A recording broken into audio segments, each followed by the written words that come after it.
2. One, two. 1, 2.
Ladies and gentlemen, hello and welcome to Mondello Park for round one of the Lucky Day Competition's Irish Drift Series.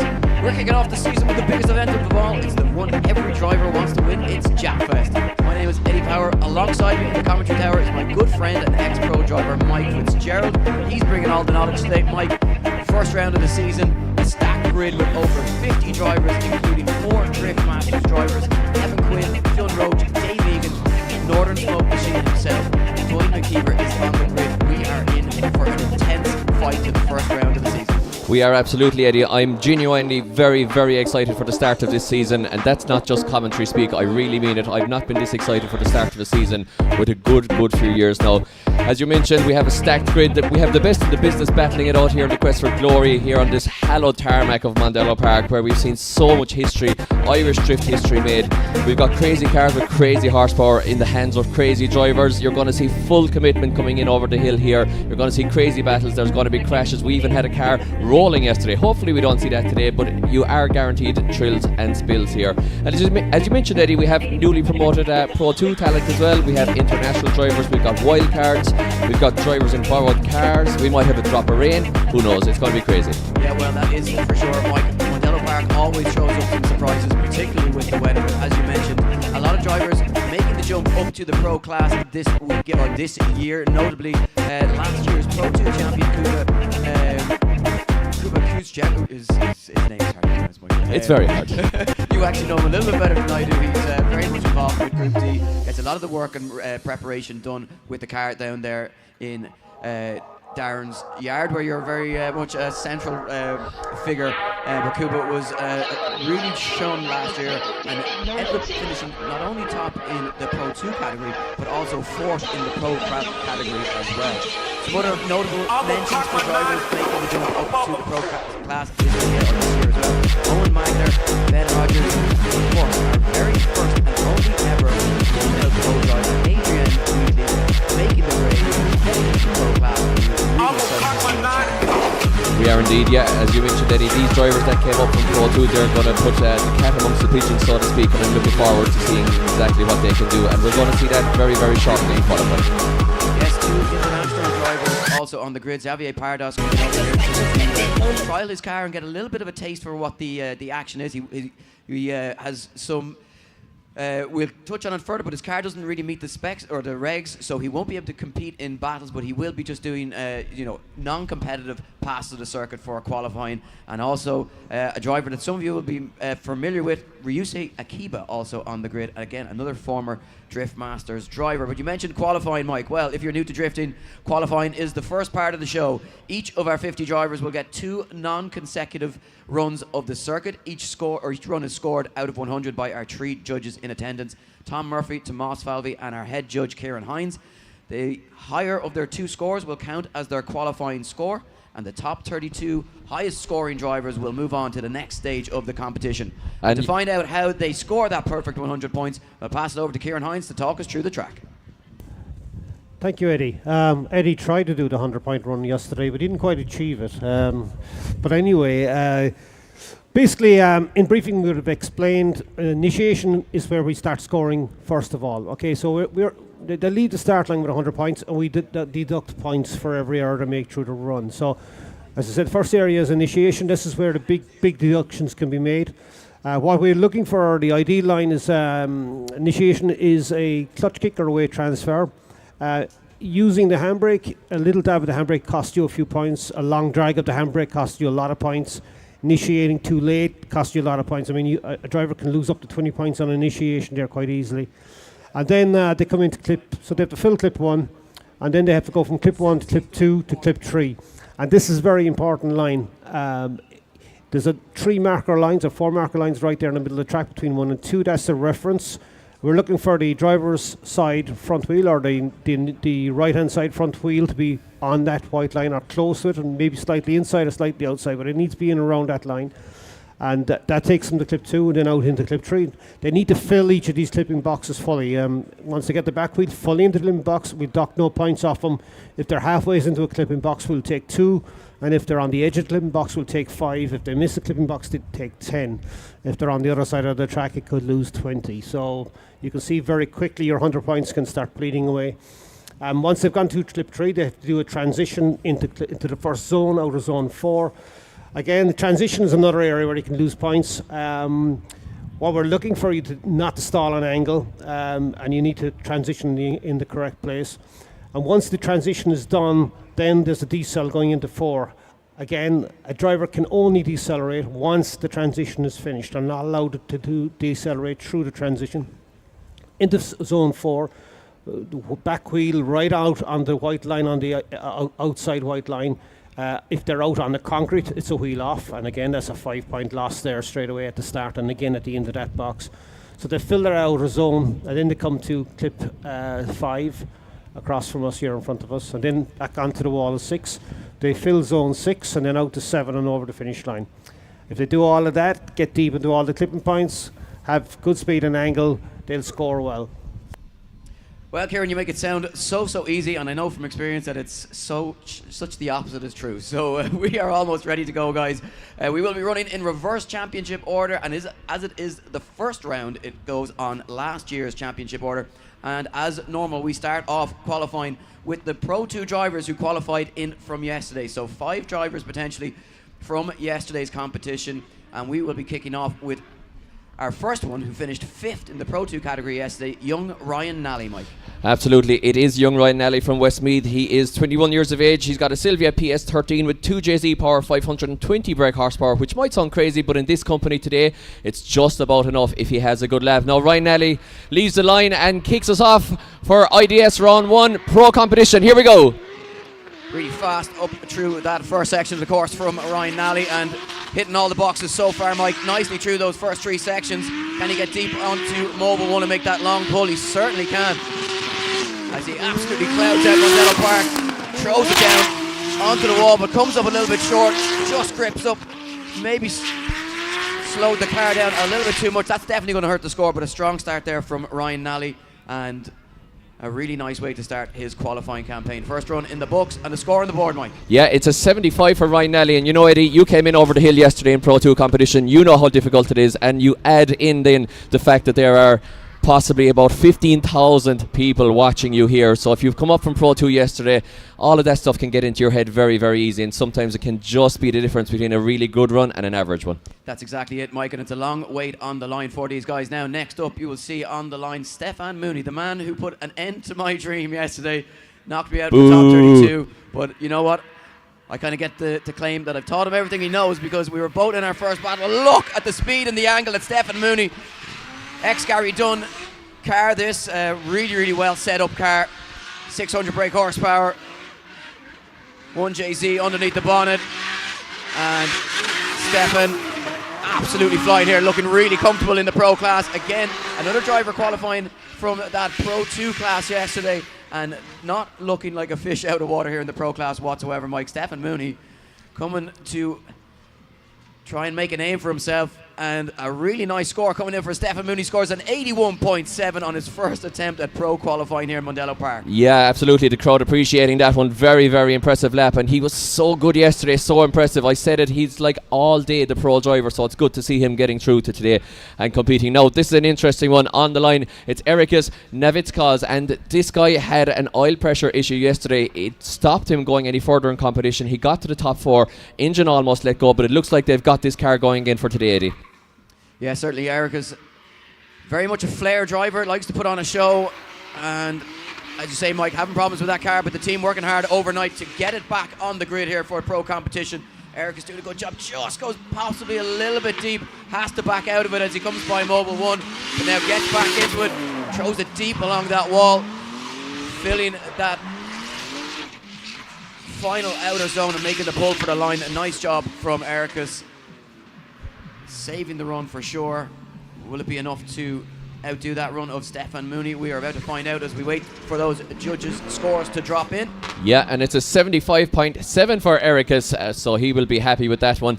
And it's a good time to bring up, Eddie, you know, these drivers are allowed to run semi-slick tyres today, of course. All the pro cars will be running semi-slick rear tyres.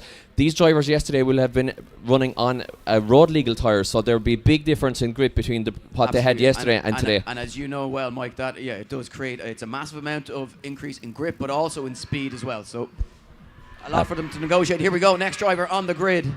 It is Danny Devine. Almost took the win yesterday, but it's a borrowed car for Danny Devine, and unfortunately maybe not very familiar with that car, and it doesn't work out on his first one. He was the driver of the day yesterday. You know, himself and Jake Davey looked so good, but unfortunately his engine left go. Newly built 2JZ, local man here, very close to Naas. Newly built 2JZ threw a rod out through the block in the final, Eddie. We saw a big fire let go under that car, and there was a conrod on the ground, unfortunately, for Danny Devine. The borrowed car maybe not working out for him. You know, these things are on a knife edge, and you have an intimate relationship with the handling of your car. When you sit into another car, sometimes it just doesn't work out.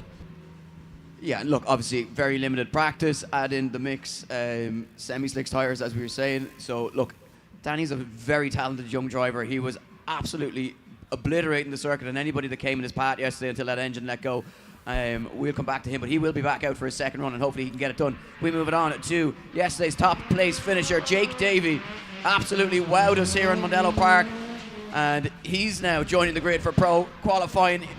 Oh, just gets it wrong though, Mike. Just gets it wrong. Maybe once again back to those semi-slick rear tires, Eddie. Maybe he just caught a little bit too much grip, guys. This young driver was so impressive yesterday. Absolutely swept the board clean, but you know, maybe once again just a little bit of a different grip level today might have caught him out a little bit there.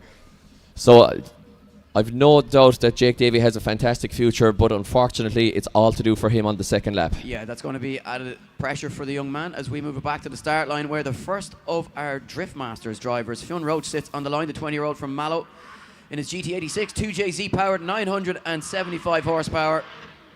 Yeah, and look at this one. Fionn Roach flicks it in over the hill. Beautiful Mondello Park entry.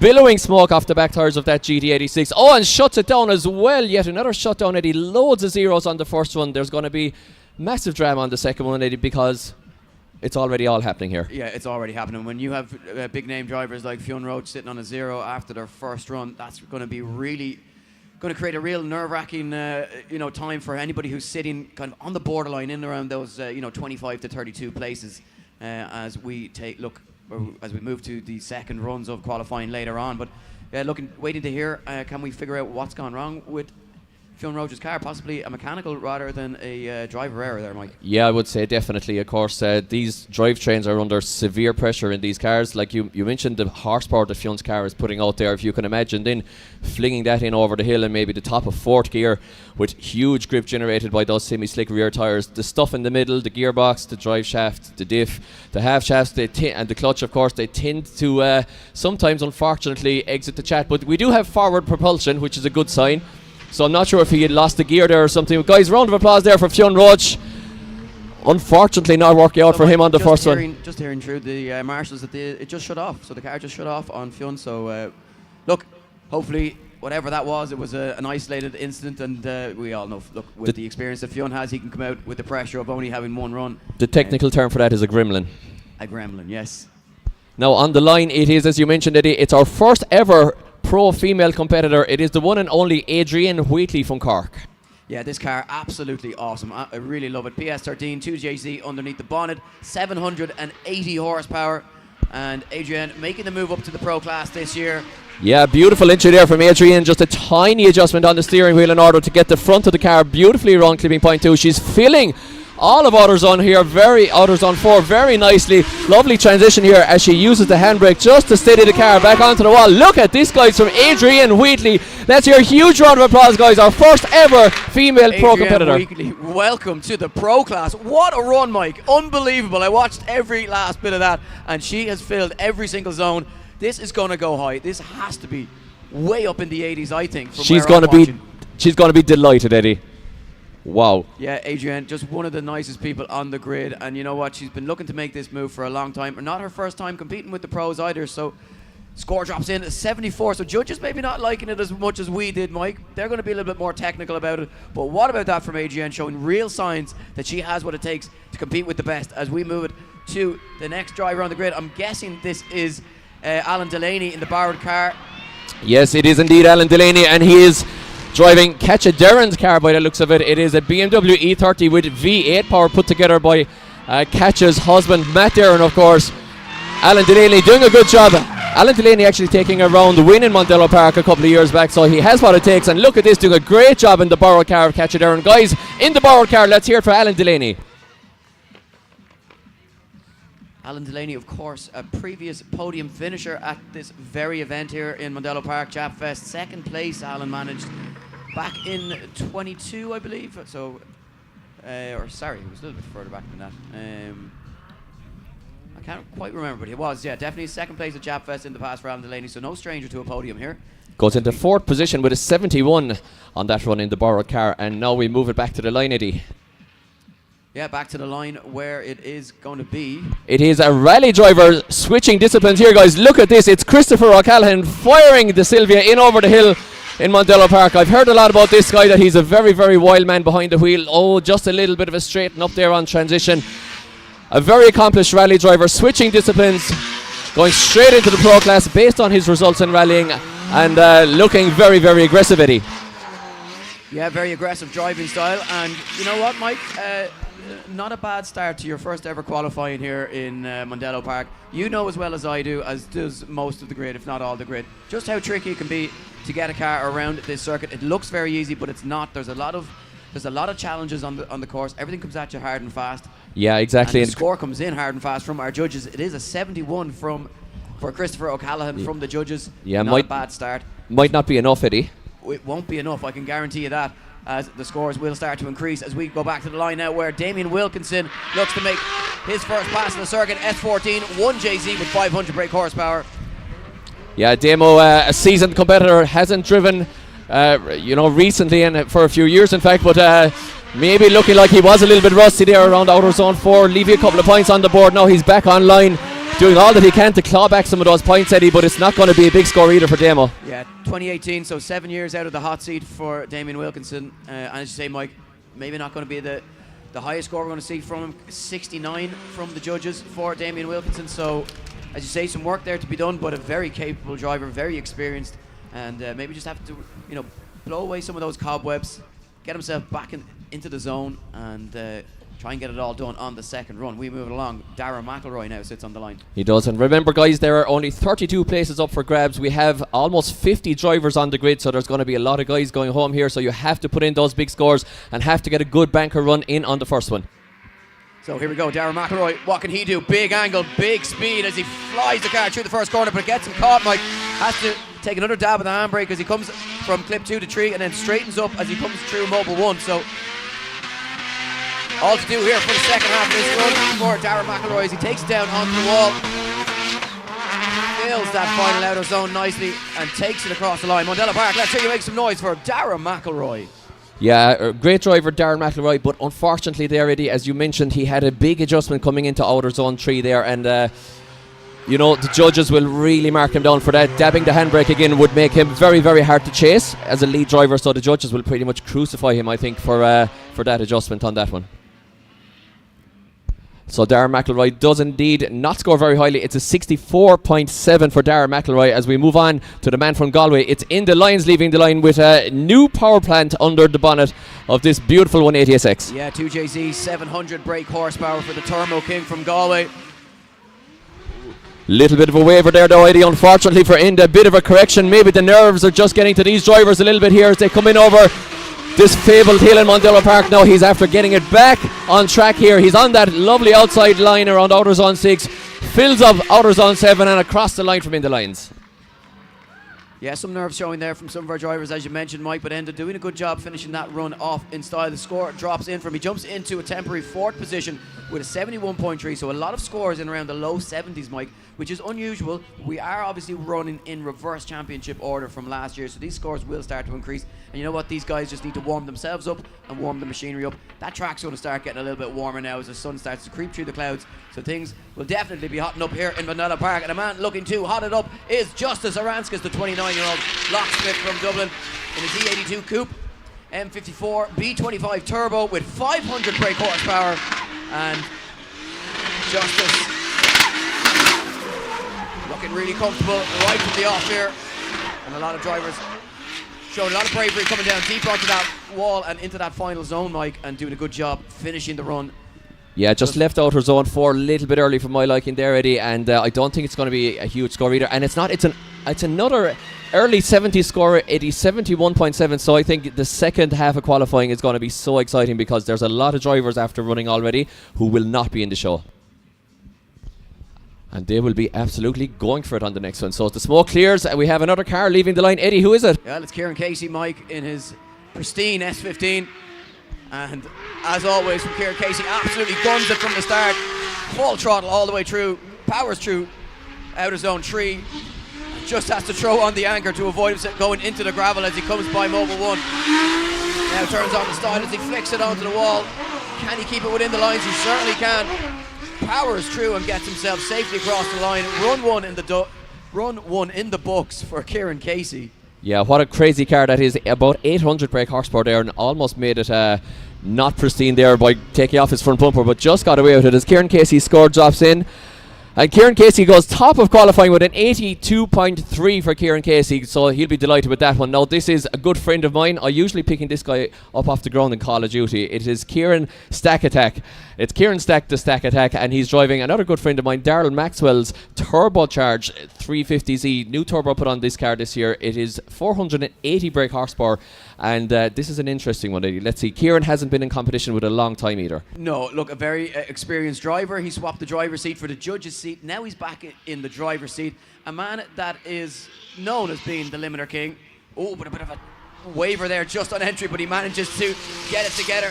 Gets those rear wheels into that outer zone 3.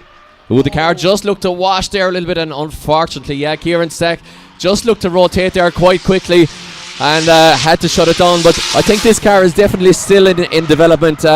We saw Darrell struggle a little bit with it yesterday as well, so I think a little bit more chassis development needed in that car, and she will be a good one, but still looks like a little bit of a handful to drive.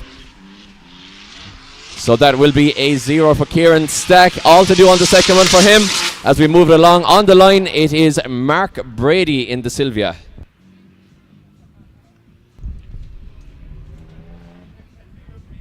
Yeah, so Mark Brady, the mechanic from Blessington in his S14, SR20, rocking the God's engine, 470 brake horsepower, so one of the more underpowered cars on the grid this weekend. Yeah, it's so unusual to see an SR20 in Pro these days, to be honest. So it's, I think the whole crowd are going to be behind Mark on this lap, willing him on. Yeah, best finish is third place in Watergrass Hill back in 2021, and he hasn't done a full season since.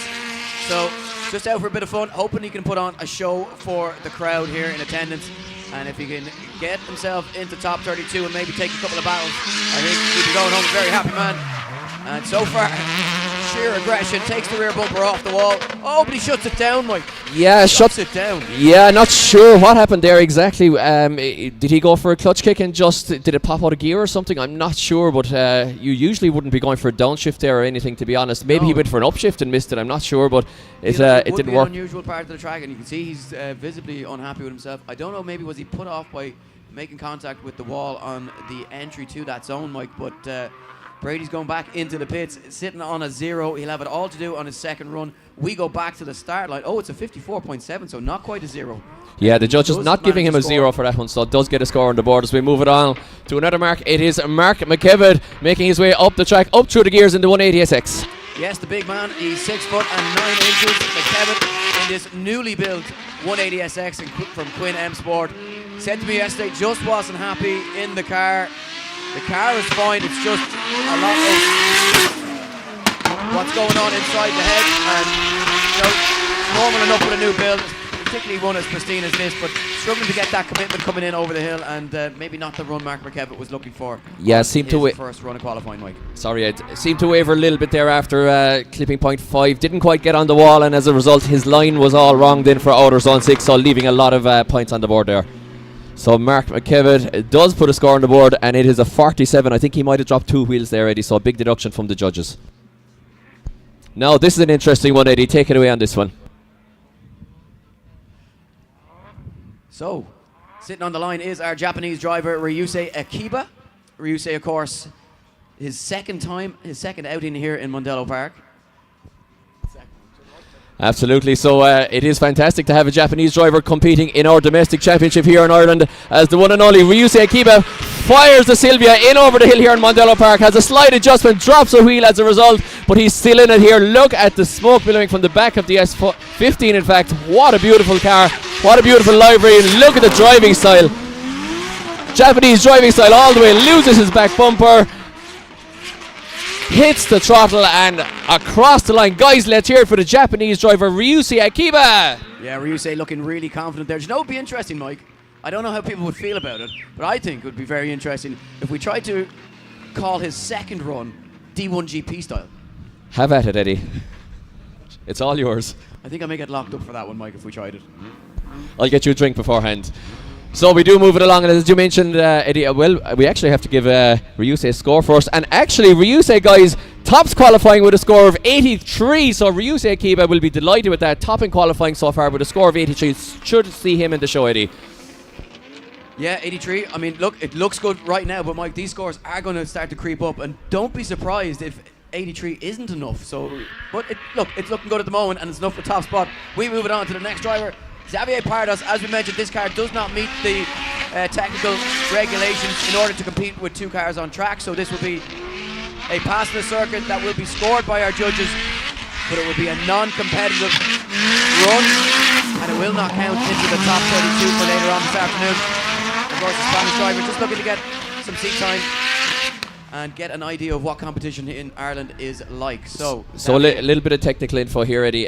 This rule was changed, I believe, over a crash I had way back in 2010, and for my bolt-in roll cages are not allowed in Ireland because basically they don't just hold the structure of the car together in the event of the front wheels coming in, especially, and they're just if the car hits the wall. So basically this is a bolt-in roll cage. They don't go down to the corners of the floor, and he's not allowed to compete as a result. So leaving the line is another man making the jump up to the pro class this year, Adam Kelly in his R33 Skyline, 2JZ underneath the bonnet, in possibly my favourite look of this car since I was just going to say how aggressive Adam Kelly's looking, Eddie, but unfortunately, over-aggression there. Yeah, I was a bit distracted by how well he was doing up to that point, and so easy just to get it wrong at any point on this track. But how well is that car looking? You know, the R33 Skyline, probably the forgotten sister. The forgotten sister, the ugly duck, but Adam, always manages to make that car look incredibly well, and I really like that livery this year. But unfortunately, it's going to be a 0 for him on his first run, and not the start to his pro campaign that he wanted. Now, an interesting one here as well, Eddie. I actually taught this guy how to drift about 12 years ago, I think, so that's how old I am. But Brendan Burke from Galway, also doing a bit of rallying himself at the moment, promoted to the pro class a couple of years ago, leaving the line in the SR22, I think, S13 Sylvia. Yeah, look at that for an entry.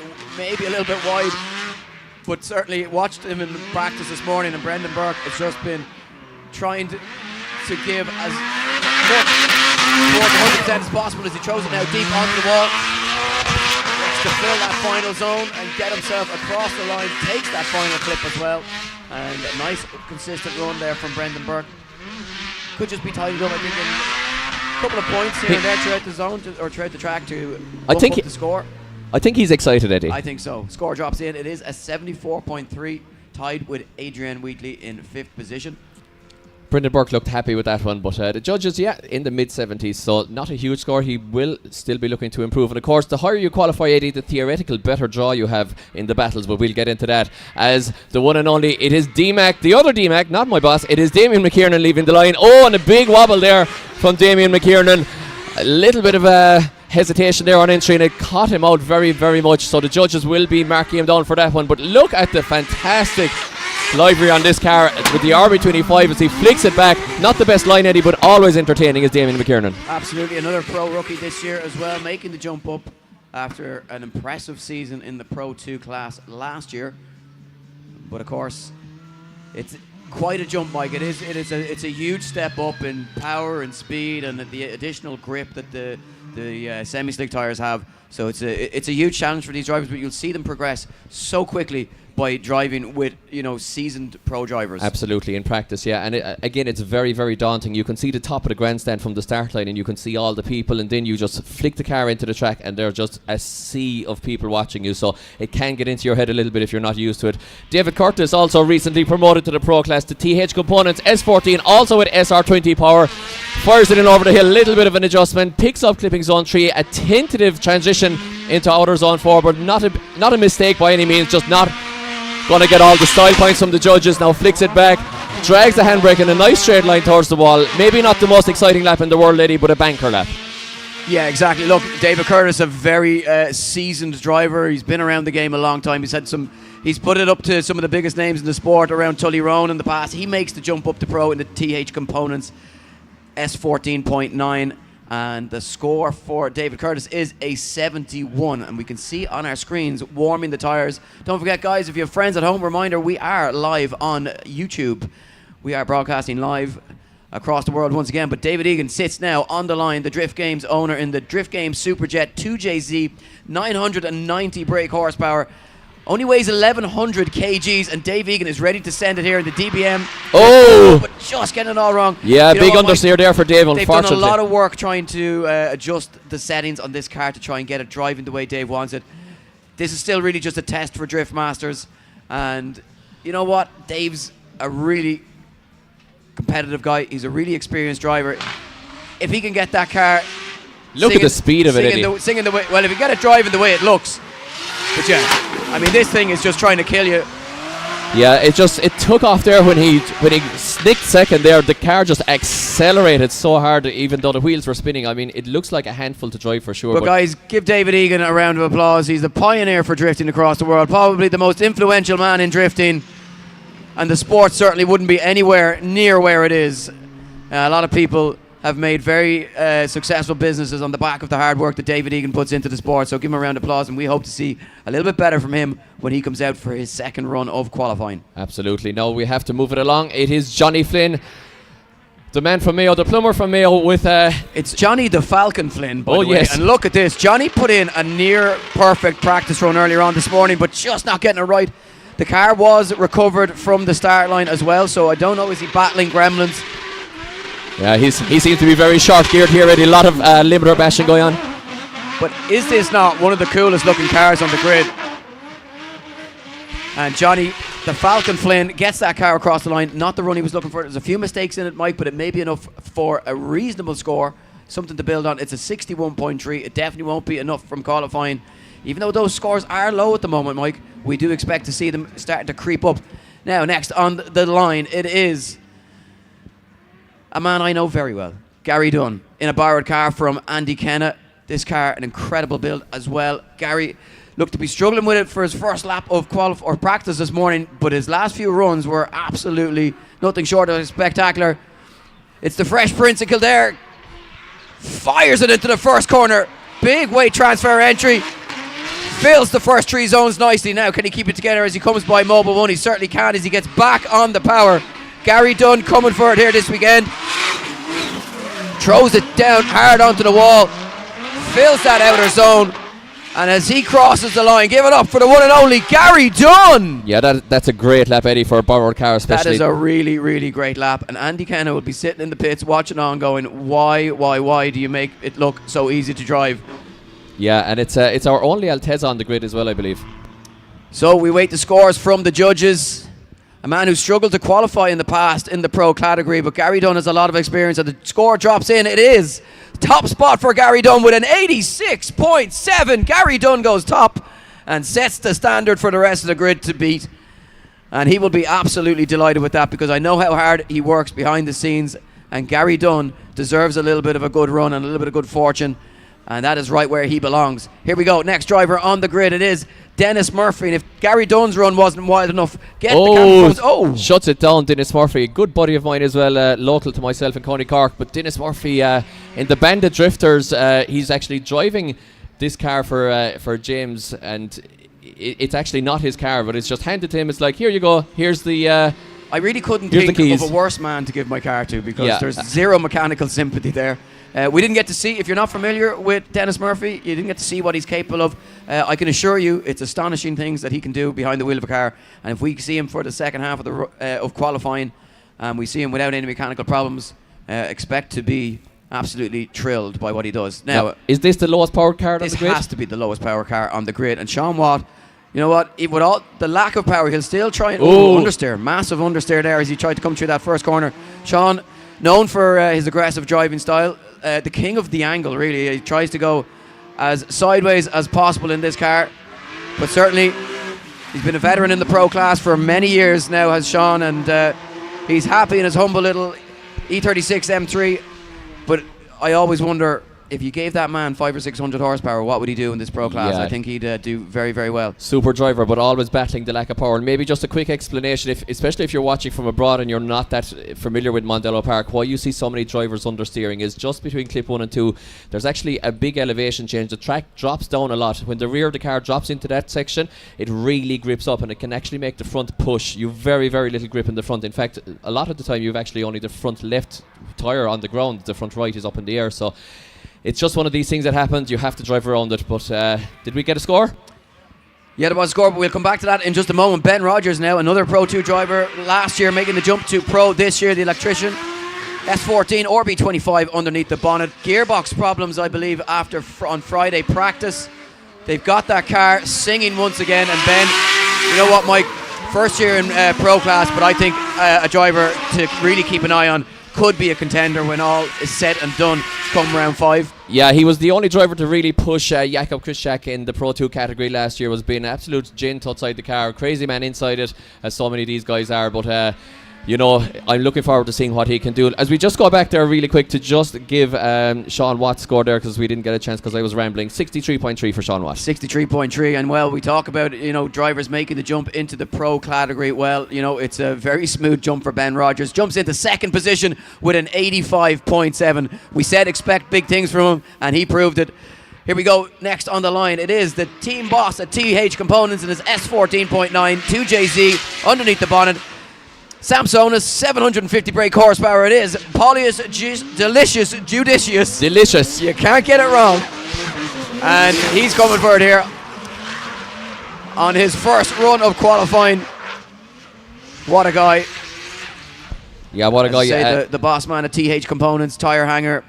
TH Wheel Refurbishments. They do it all, and also representing NJT Embroidery and Printing, and of course Rapid Design, who are responsible for the lovely livery on the car. So Paulius gets his first run in the books, and he jumps into 6th position with a 76.7. Yeah, a lot of drivers clumping around that mid-70s and kind of low 70s scoring zone there now, so you'll have to be getting into the 80s to be sure of a spot, I think. Now, next on the line is a man from the tip-top of Donegal, from Creeslaw. It is Lee McFadden, absolutely crazy driver. Listen to the engine note of this car, one of the most entertaining drivers on the grid. Fling it in over the Mondello Park Hill for your entertainment here. Listen to this, Eddie. Yeah, the seamless sensation. Lee McFadden fires it in all the way from Donegal. An incredible car, this. And Lee, we don't always get to see the best one, as this car just causes him drama after drama, but when he is on form, he lights up any track that he's on, and he's lit up Mondello Park here on his first run of qualifying at Japfest. Guys, let's hear a big round of applause for Lee McFadden. What a run, and as you mentioned, Eddie, we're kind of in reverse championship order, so the runs are going to be coming thicker and faster now. The bigger drivers are going to be coming in, dropping in those big scores, and Lee McFadden does put in a big score, Eddie. He certainly does. He goes top with an 88.7. 88.7 for Lee McFadden. No driver, notably, Mike, making it into the 90s just yet, but we are creeping ever closer. Now, sitting on the start line is a former Irish drift champion. It is Brendan Stone in a drift taxi, probably his lesser competitive car, we'll call it. Full of people in the back as well now, getting a I think few quid. the OG of drift taxis here in Ireland. It is indeed the Aristo, yes, of Brendan Stone, and of course Brendan, a cornerstone of the sport as well for many years, and involved with it in a long time with drifting. So good to see him back on the tarmac here in Mondello Park, and good to see him coming up the track here, firing in the big Toyota over the hill.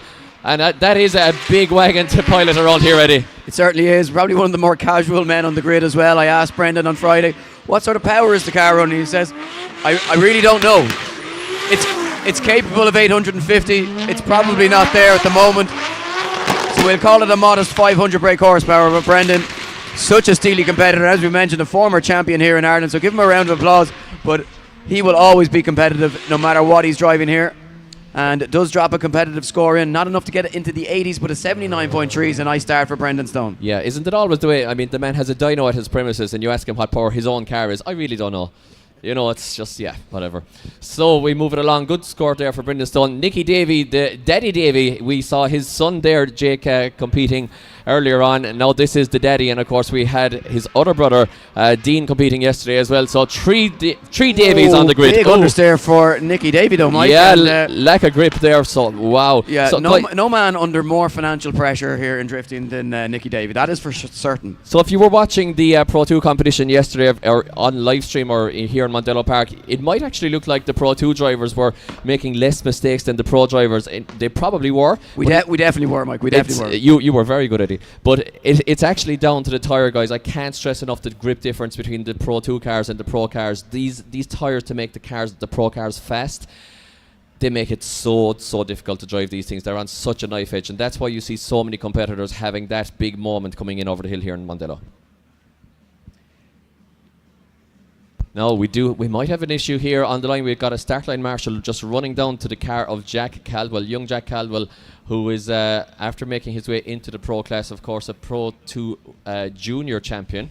Yes, and look, one of the rising stars of the sport. This is not what we want to see on our screens. Hopefully, whatever it is, if it caused him not to be able to do his first run, hopefully we'll get to see a second run. This guy, 15 years of age.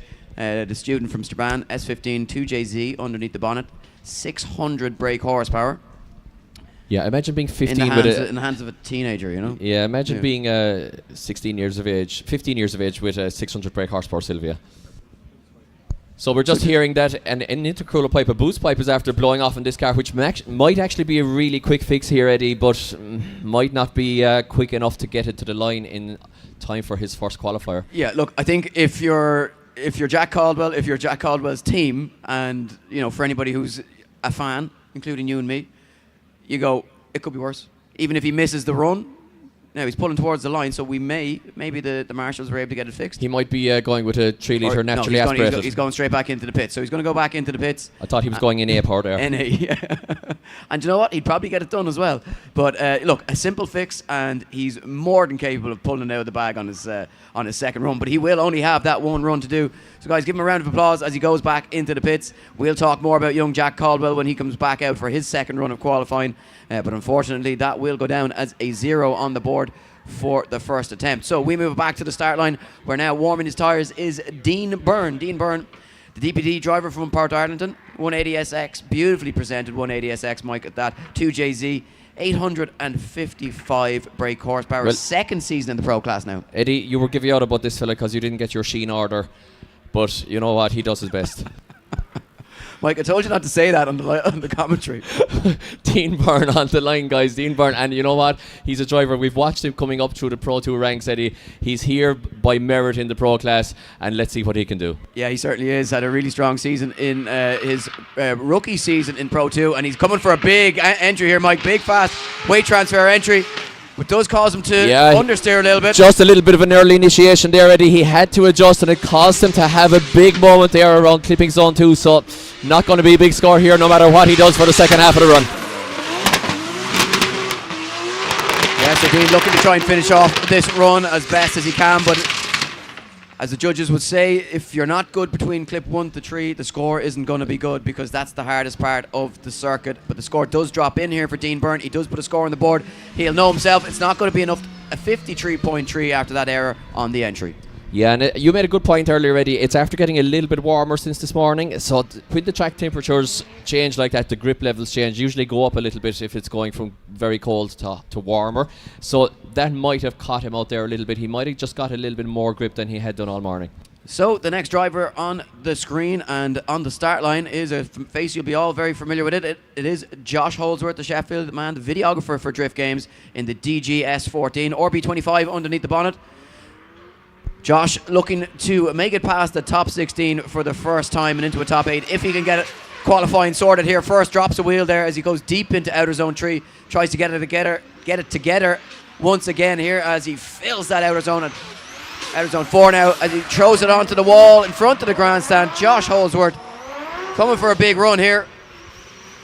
Probably one of the most well-handling cars Josh has ever driven. Yeah, definitely. I would say between MX-5s and the low-brain car recently, he's getting used to the S chassis. But I loved his initiation there, Eddie. Absolutely fired it onto full angle on initiation around clipping zone 1 there. So a really nice entry. Yeah, and a really nice score from the judges. So for Josh Holdsworth jumps into 7th position with an 81.7. Of course, his low-brain PS being fully rebuilt at the moment, so that's why he's in the new drift mobile for Drift Games, the S14. As we'd say down my way, he's some man for the videos. Some man for the videos, do you know? So Jason McInerney is behind the wheel of, the Clare man is behind the wheel of his E36 BMW here with 2JZ turbo power. Eddie, you were on the grid with this car yesterday. It was in the hands of his brother. It's in the hands of Jason, now the pro driver. Yeah, it certainly is. Yeah, look, a lot of problems with the car last year as they tried to just get used to the new transplant, but he's back for a big year here in 25, and if his practice and this run has anything to go for by Jason McInerney is coming to put his mark on the pro class here, and he's doing a really strong job what a run from Jason McInerney. Yeah, great run there from Jason, and he looked so in control, when he won that rookie championship, when he had just naturally aspirated BMW power in this chassis, took the step up with the 2J and gets a good score on the board, putting him into 4th position with an 83.7 for the Clareman. As we move it along, a man who's no stranger to drifting, I've often competed against this man myself. It is Darryl Barnett in another BMW, this time an E46. Yeah, E46, 1J I believe underneath the bonnet of this car. Pushes out about 450 to 500 horsepower, so a very capable car and a very capable driver. Does miss that 3rd zone though, Mike, and judges will penalise him for that. Oh, just touches the wall. Beautiful wall kiss there. A little smooch of the touche, as Jared Deanda says in Formula Drift. So a nice second half of the lap there from from the northern man, Darrell Barnett, and I think the judges are going to like the second part of that run, Eddie, and get him up there in the 80s. And yes, indeed they do. 82.7 for Darrell Barnett, putting him into 6th position. That should, but it looks to the scores today, Eddie, that should see him very safe for battle action. It certainly should. So on the line now, it is Jack Mooney. Coming to drive much harder this year. I think he's a little bit disappointed. He was in championship contention as we got to round 3 last year, and then just a couple of errors just put him out of contention, but he's coming for it this year. He's going to drive harder, put on a show, and hopefully take home some silverware along the way. And so far so good here from Jack Mooney, filling those outer zones beautifully through the first half of the run. Goes deep onto the wall in front of the grandstand, puts foot to floor, and as that car pops and bangs across the line goes Jack Mooney, and he will be happy with that, the young man from Mahreveld. Yeah, crazy man behind the wheel. I know his dad Cedric very well as well, like another crazy man, so crazy family all round and a crazy lap. Yeah, and a crazy score from the judges. Jack Mooney jumps into 4th position with an 85.7, actually tied 3rd there with Ben Rogers, both on a similar score now. We turn our attentions back to the start line of a man who looks like he's in the same car that he was in last year, but this car is not the same car. It's a different shell. It's a brand new engine. It is the same old Stephen Halferty 2JZ, 320 brake horsepower, or so he likes to say. I can guarantee you it's a hell of a lot more than that. But debuting the car here this weekend is Stephen Halferty, and finally has the power to back up the consistency and driver ability, but does wash a little bit as he comes by that final long pull through that outer zone. He's come through the grandstand. That will hurt the score a little bit, but a strong run there from Halferty overall. Well, you know what, Eddie, this guy, he might be my dark horse of the championship if he gets used to this engine quickly. Now, he's a super consistent driver, but maybe, you know, the step to turbo power caught him out a little bit. The throttle will never be as sharp in these engines as the naturally aspirated one. It's a 71.3 for Stephen Halferty, so he'll be looking to improve. Next on the line, it is another crazy man, another man I've driven against myself many times. It is Kevin Quinn. Yeah, Kevin Quinn, of course, a ex-Drift Masters driver as well in his own right, in his Quinn M Sport DY Engines S15. And one of the wildest men behind the wheel. Rally driver and drift driver. Kevin Quinn does it all. And doing a nice job here. Probably one of the more controlled and tentative runs that we've seen from Kevin Quinn, but filling those boxes, doing everything he needs to do to put in a strong first run. Sounds like he's kind of trying to save the engine there a bit, Eddie. It's not over rev it. Yeah. Maybe not. So the score drops in for Kevin Quinn, and he is our first driver to break into the 90s just about. Kevin Quinn goes top with a 90.7. 90.7 for Kevin Quinn. And that was very much a controlled aggression run from Kevin Quinn. And I'd imagine we might see some fireworks from him on the second half of qualifying as we move now into our final 6 or 7 drivers in qualifying. Things are starting to heat up. We've had a driver break into the 90s, and I think we're going to start to see a few more follow suit here, Mike. The bar has been set by Kevin Quinn. Lee McFadden sits in 2nd position, followed by Gary Dunn in 3rd. Ben Rogers sits in 4th. Jack Mooney and Jason McInerney are 5th and 6th. As we look at another driver slowing to the line. So it is Alan O'Loughlin in the borrowed car. It looks to be Francis Hines' car from yesterday. It's Francis Hines' car, yes, that's right, from yesterday. But it looks as though there might be issues. Alan's out of the car. And just having a quick look. Yeah, making sure everything is okay there. But something he's not happy with at the front of that car. And if we hear... Maybe he'd rather the 180 front on it, because that is a still 80. It looks as though recovery going up for that car. So he might just he has a 180 himself, and this is a still 80. He might just not like the front on it. He wants the pop-up lights. You know maybe. What, Mike? That's probably what it is. That's probably what all it is. He's just kind of, that every now and again you catch yourself, look at yourself in the mirror with a different hat on. You go, ooh, not so sure about that. Yeah, don't like the headlights. Need the pop-ups. Yeah. In fairness, you got to have the pop-ups. Yeah, so that might be it. Might not be either. I'm just speculating here. Yeah, but it's probably the most likely thing, but yeah. Right, let's not take it as a dead cert. So We have a couple of big hitters to come. Alan O'Loughlin would have been one of them. It looks like he's not going to run this time, unfortunately. No, but he has been he's been a championship contender, Mike, for the last number of years. So he'll be hoping that he can get whatever is wrong with that car sorted, so that he can get back out for his second run and start off his a new campaign in the right fashion. Yes, and if you like the look of Adam Kelly's car, you'll love the look of the man who's warming up his tyres now and warming up his front tyres as well, if you could see him on the live stream or see him over the hill there. It's Owen Magner on the line, and I think this guy could be another dark horse. He was driving on the road tyres. I'm going to stop you, Mike. There's no dark horse about it. This guy is a damn good contender for the championship this year. 20 years of age. Here's the thing. Most people take any opportunity they can get to the pro class. He had the opportunity to go 2 years ago. He decided he'd turn it down, take the extra time in the Pro 2 class last year. Now he's ready for pro. Multiple podiums last year. And look at this, lighting up Mondello Park. Owen Magner is absolutely on it in this SR 2.2.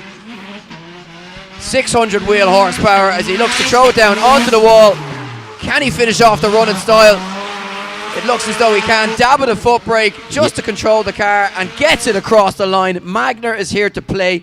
No dark horse, contender right from the off. Yeah, and you know why I think he's going to go so well is because he's such an aggressive driver. Those semi-slick rear tyres are going to suit him, Eddie. They're going to rein him in a little bit. Great lap there from Owen Magner, the young mellow man. He's right over the road from James Dean and the Shanahan, so he's in that golden triangle of Killavullen. So let's see. Yeah, I'm actually thinking about moving to Kildare. Killavullen seems to be a good old spot for the old drifting. Yeah, definitely. So Owen Magner, definitely something in the water there. There's a score in for Owen Magner, Eddie. What is it? Forgot about it. We forgot about that. It was so good. Well, so Kevin Quinn was sitting in top spot on a 90.7. He's now been dethroned. And Owen Magner is the second driver into the 90s. He goes 91.7, so 1 point better than Kevin Quinn. Mike, we said the scores were going to start breaking into the 90s, and they are proving us right. The drivers are making us look good here, Mike. They're making it look like we know what we're talking about. And another man that's more than capable of a score in the 90s is the man you know very well, Davin Leahy now. Absolutely. V8 powered, the ex-Christy Carpenter GT86 here. The man from just inside County Waterford, very much West Waterford, almost in County Cork. Sponsored, of course, by Leahy Quarries. His dad and mom keeping him going. We have a fire underneath the back of Davin Leahy's car. That's okay. It's happening all along. His exhaust is actually lighting the tyre smoke underneath that car. It's quite severe this time, though, but it's a great lap from Davin Leahy. We're focused on the fire ready here, but that goes out again when he stops. So, guys, let's hear it. Putting on a show for you here in Mondello Park. Let's hear it for Davin Leahy. The fire is just part of the map, I think, on that car. So, yeah, this is common enough. It is something that our marshals are keeping a very close eye on. Obviously, we understand the way it works, but obviously the danger of fire that it can, just have a mind of its own. So that will be nervous every time Davin Leahy's out on the track, but a score does drop in for him, and it is an 81. So an 81 for Davin Leahy puts him mid-pack, 13th position after his first run of qualifying. Now, could this man be a championship contender? He won Pro 2 last year. He's coming for Pro this year. It is the one and only Kuba. It is Jakub Kuszczak firing the S14.5 in over the wall here, over the hill, and he will be making his way to the wall now for sure as he fills up outer zone forward, collects 5 along the way, onto the wall. Oh, what a transition! Loses the back bumper on the way. What a beautiful run here from Kuba. It's Jakub Kuszczak. Yeah, Mike, the speed that he carried onto the wall there, absolutely incredible, but did have a little bit of understeer as he came from 1 to 2, just upset the line a little bit, so perhaps that might hurt the score as we await that score to drop in from the judges. It is a big score, though. It's an 87 for Jakub Kuszczak. And as you said, Mike, the Pro 2 champion from last year is certainly going to be on the hunt for a Pro Championship this year. And could he be our first non-national or non-Irish Pro Championship winner here in Ireland? That would be incredible. Well, I think it's in his future at some stage, Eddie, that's for sure. That is for sure. We do have a Donegal, very much an Irishman on the line, a Donegal man, in fact. You know this guy well, Eddie. It's Dara Spencer leaving the line. Yeah, it certainly is. Dara Spencer, the short king from Donegal town by way of Creasla. His E46 2JZ power, and he's going to be another man looking to go that one step further and take home a championship once again. The only ever double champ, or a former double champ, here in Ireland. Dara Spencer lighting up Mondello Park here with a big run so far. Takes it down deep onto the wall, back onto the throttle. Very little slowing throughout the circuit. Dara Spencer goes across the line And you know what? It's like he never left. Like he never left. Absolutely, and you gotta admire the cars there, the technique of the drivers of flinging the car onto the first wall there and getting right back on the throttle in order to not let the car wash out beyond the white lines there. Beautiful driving there. Yes, so judges not happy with that one. So down on the scores, an 81.3 for Dara Spencer, enough for 14th position. Not sure what it was that cost him to lose some points. As we go back to second place in the championship from last year, it is Harry Kerr in a borrowed car from Nathan Corcoran, very similar to his own car.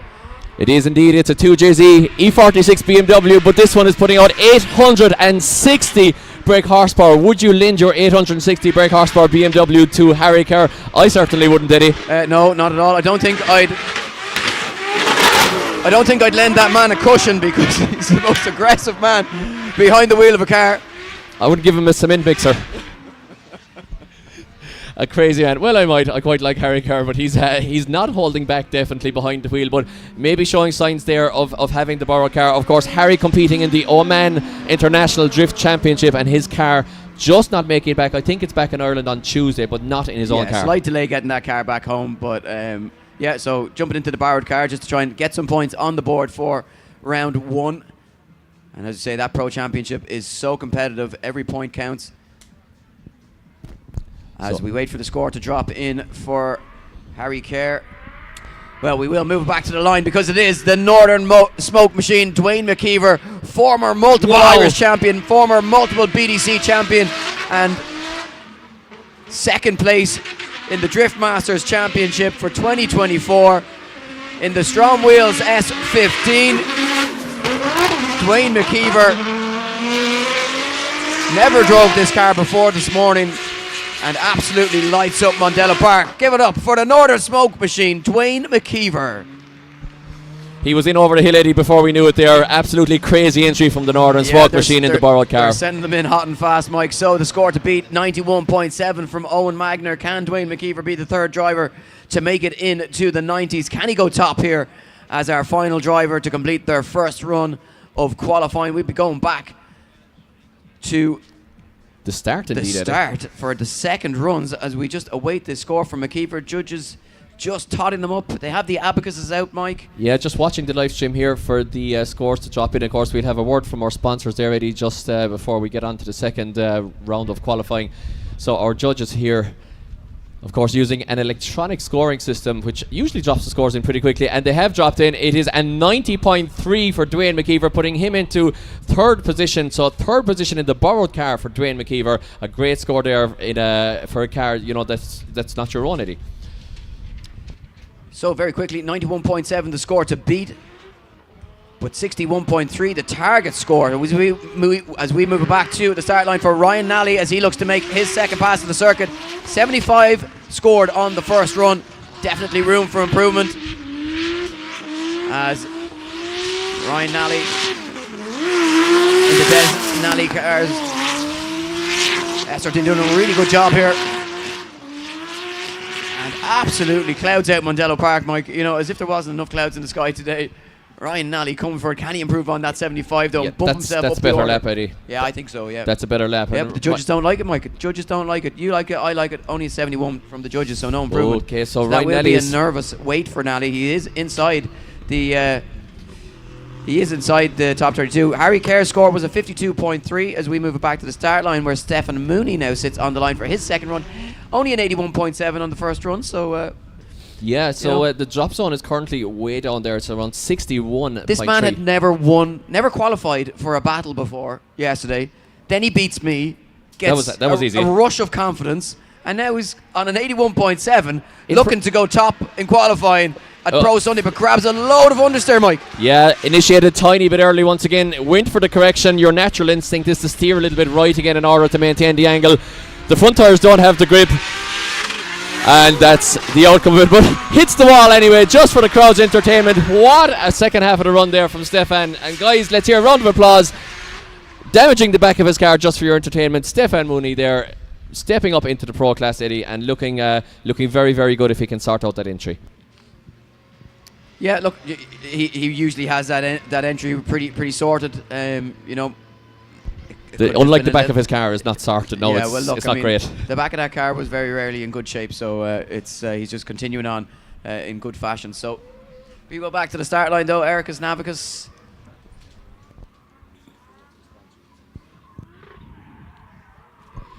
Yeah, so another Pro 2 competitor making the step up here today. It is Ericus Navicus. A little bit more of a tentative entry than what the judges want to see, because you are in serious company here today at Japfest at round 1 of IDS in Mondello Park. Nice outer zone 4 there though, picked up the complete zone. Little bit of a funny transition, kind of drove it through the transition a little bit.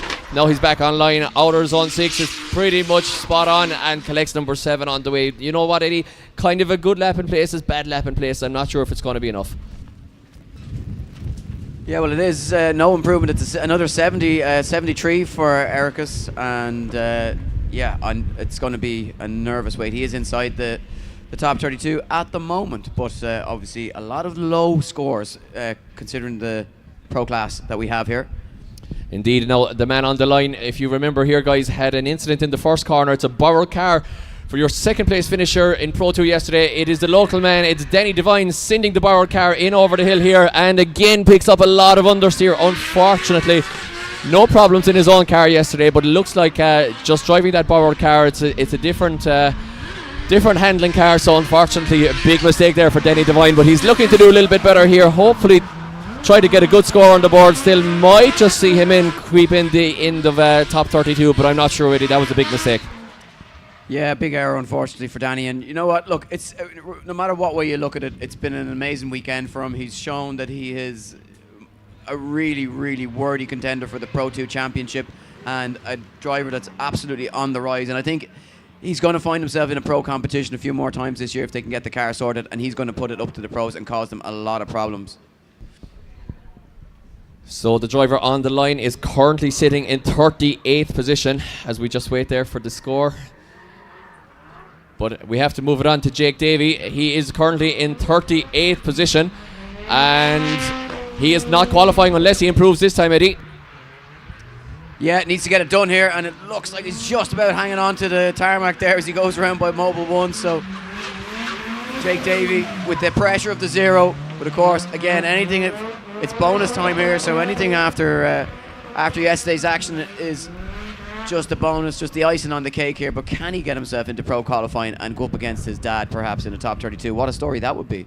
What a story that would be, and it wouldn't be the first time we had a father and son compete against each other. In fact, one of our judges, Tomas Falvey, competed against his son in Watergrass Hill a couple of years ago, but it would be great to see it.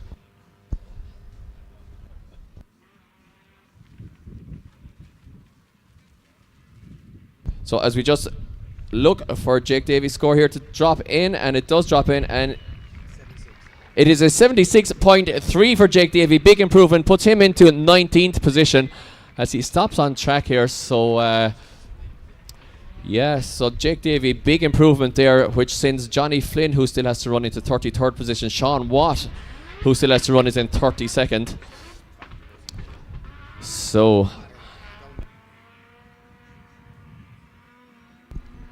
So we just, I think we had to announce Denny Devine's scores there as well, guys, just because we didn't get time before the next car was launched. So looking for Denny Devine's score on our scoreboard here. Does he improve? And we will find that for you there, guys, in a second and bring that info to you for sure.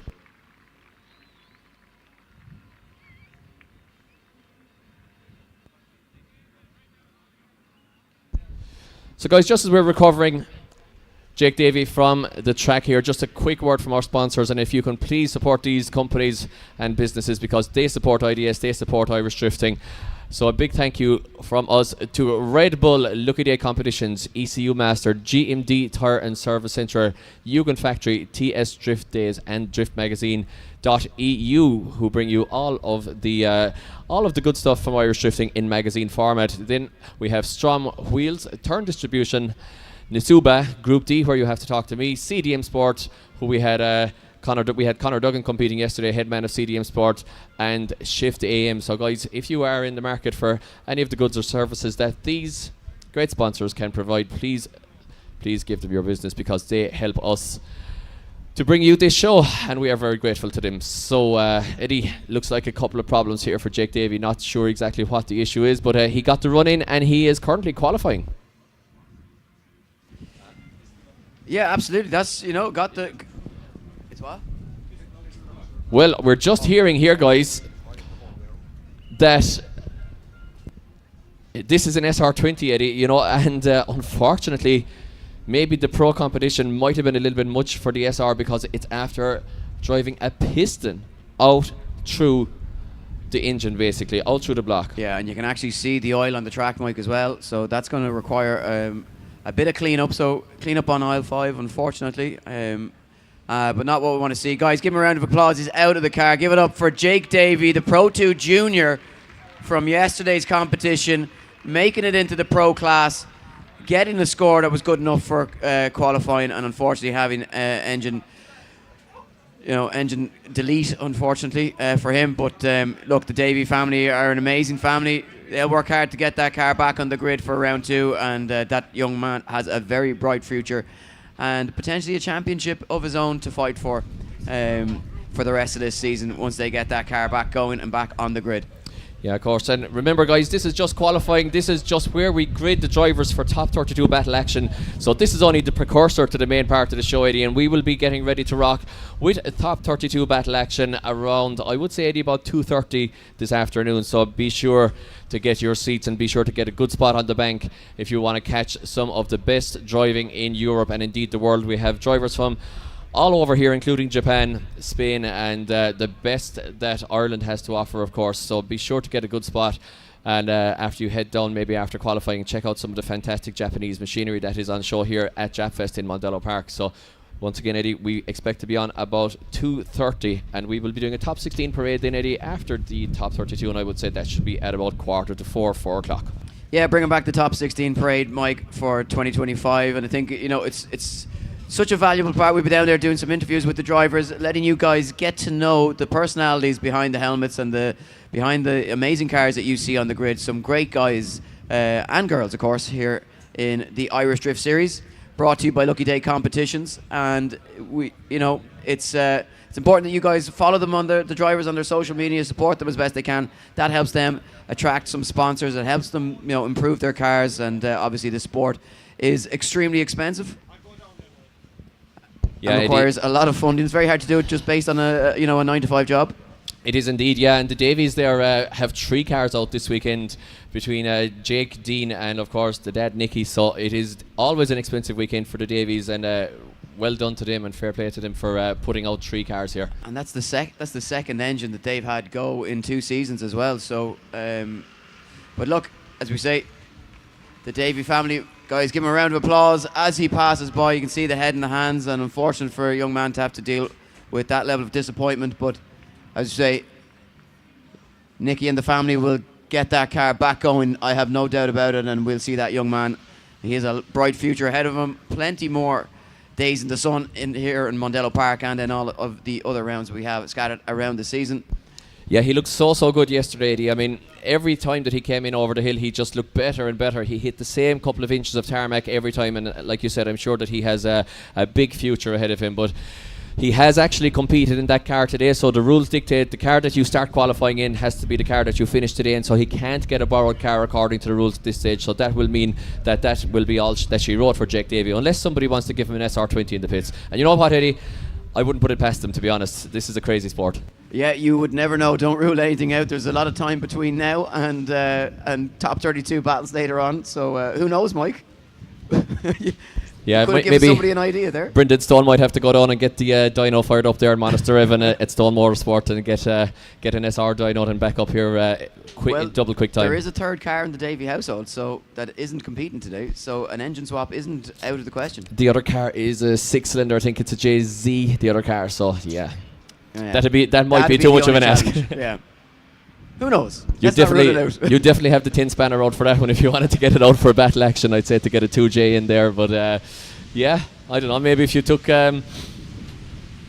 everything and put it in, who knows? I've seen crazier things happen, so I think it might be a bit too much of an ask. Though, as we get the oil dried up here, guys, and just make sure that the track is safe for all competitors. And that engine must be after leaving go for quite a while, Eddie. There's a lot of oil on the track here for sure, and I think he might have gone all the way around with it, possibly after throwing a leg. Yeah, it's quite a big spill, quite a big mess. But yeah, look, we've got a great team of Mondello staff plus our own marshals here this weekend who'll leave no stone unturned, making sure that that track is perfectly ready for and safe for our next drivers. And of course, we are just about 5 or 6 drivers through our second half of qualifying, Mike. And look, we expect things to really start to heat up. Owen Magner, the Pro 2 from last year, qualifying into the Pro class, the Pro rookie this year, 91.7, sitting in that top spot. Kevin Quinn, the seasoned Pro, 90.7. And second, Dwayne McKeever, multiple Irish and UK champion, with multiple wins and podiums in the Drift Masters Championship as well. He sits in third position with a 90.3. Lee McFadden from Creaslet in fourth position with an 88.7. Jakub Kuzczak, the Pro 2 champion from last year, and Pro class contender as well, very narrowly missed out on taking that championship. It was looking like he could really surprise everybody and take 2 championships home. He sits in fifth position with an 87. And the fresh Prince of Kildare, Gary Dunn, sits in sixth with an 86.7. A really strong first run from him. Sitting on the drop zone at the moment, it is Sean Watt with a 63.3. Darren McElroy is in 31st position with a 64.7. So that's roughly where the cutoff is at the moment. Expect that score to be at least, I'm going to say based on what we've seen so far, Mike, I'm going to say a 75 is probably what you need to be safe. So Ryan Nally currently sitting on that score, sitting in 20th position. I think with the number of people we see on zeros and the number and the level of talent that we have on the grid, I would expect that was going to be the minimum score to get in. I'm going to say it's going to be around 71, 80, 72. It's going to be low today. I'm going to say it's going to be that low, to be honest. There's a lot of drivers struggling, and a lot of the guys who had the zeros have already ran. So it's going to be, we'll see. We'll have a little wager ready, maybe. We'll see. One of the guys on a zero, incidentally, you have to feel for him. If you look at the line right now, Fionn Roach is on the line. He did a zero on his first one. The car shut down. And he has all the time in the world now to get into his own head, because, you know, when you're back in the grid with the rest of the drivers, you're having the laugh with the lads, you're not really thinking about it. You can almost forget that qualifying is coming up if you're having enough of a chat with the lads, you know. But when you get in through the burnout box, you're on your own. Your helmet is on. You're in your own head, as you know, Eddie. You did this just yesterday, and the nerves can get to you. And Fionn Roach has a long time. Here's the problem, Mike, okay? So in terms of, I think Fionn Roach is going to pull it out of the bag. The only thing for him is he's coming onto a track that has a massive amount of oil on it, so that's going to be in his head. I think he's going to probably get a sighter lap, actually, to clear the track. Yeah, possibly will, and we'll update you guys with that if that is to happen. But we still have pretty much a full grid to do a second run. We also have, look at this, Alan O'Loughlin, no score. Jack Caldwell, no score. Nicky Davey, no score. Dennis Murphy, no score. Dave Egan had fuel cut issue, no score. Adam Kelly, no score. Yeah, actually, you're right. It might Harry actually be Kerr, no score. Johnny Flynn, no score. Mark Brady, no score. Dean Byrne, no score. Yeah? Yeah, it might actually be mid-70s. If you're anywhere from 20 down, you're nervous. And if you're going out in your second run and you're from 20 to 32, you know you've got to go high. You've got to be aiming for 85 plus. That's what I'm thinking. But I think 75 could be around where the cutoff's going to be. But it's definitely going to start heating up soon. Yeah, you're right, Eddie. You know, actually, looking at the amount of drivers on no score, I think the cutoff point will actually end up to be around the mid 70s. Now, the other thing is, Mike, they could all just get no score again, and should then just stay the same. Shouldn't it be the same then? Exactly. So, Eddie, anything stand out for you in qualifying so far? Anybody to watch? Or, you know, we had Adrienne Wheatley on her first one announce her presence in the pro class. I was really impressed with Adrienne. You know, Adrienne doesn't have a whole lot of experience driving with pro drivers. You know, she's coming up to, she's adding into the mix the fact that she's on the semi-stick tyres as well. That's an added pressure. But that car is impressive. She's a really consistent driver. I felt, you know, I'd love to talk to the judges and see where they, you know, we obviously look at we don't look at the runs as technically as the judges do. And it looked like a really strong run. Always very difficult to gauge the runs very early in qualifying as well. So, I think Adrienne's going to come out of the bag, and I think she's going to blow it out of the park on her second run. I think there's an 80 and 85 in there for Adrienne at least. Really impressed with Owen Magner. I think, you know, I'm not surprised, but I'm impressed with the young man able to come out and top qualifying after the first half of qualifying.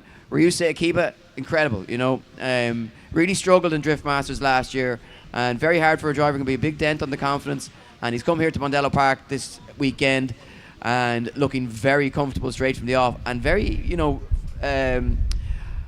very exciting style, very bringing that Japanese style here to Mondello Park and showing just what he's capable of. And what better place to have an incredible Japanese driver than at Japfest, Ireland's celebration of Japanese car culture. Well, it's a very Japanese style entry in Mondello here. It's a quick flick on to full angle, and it's the videos that made us all fall in love with drifting. If you're no lad like me again, like the option DVDs and things, watching that kind of style of driving, and it's so good to see a Japanese driver come over here, do our national championship with us, not just visiting because Drift Masters is here or whatever, but doing IDS, doing our national championship.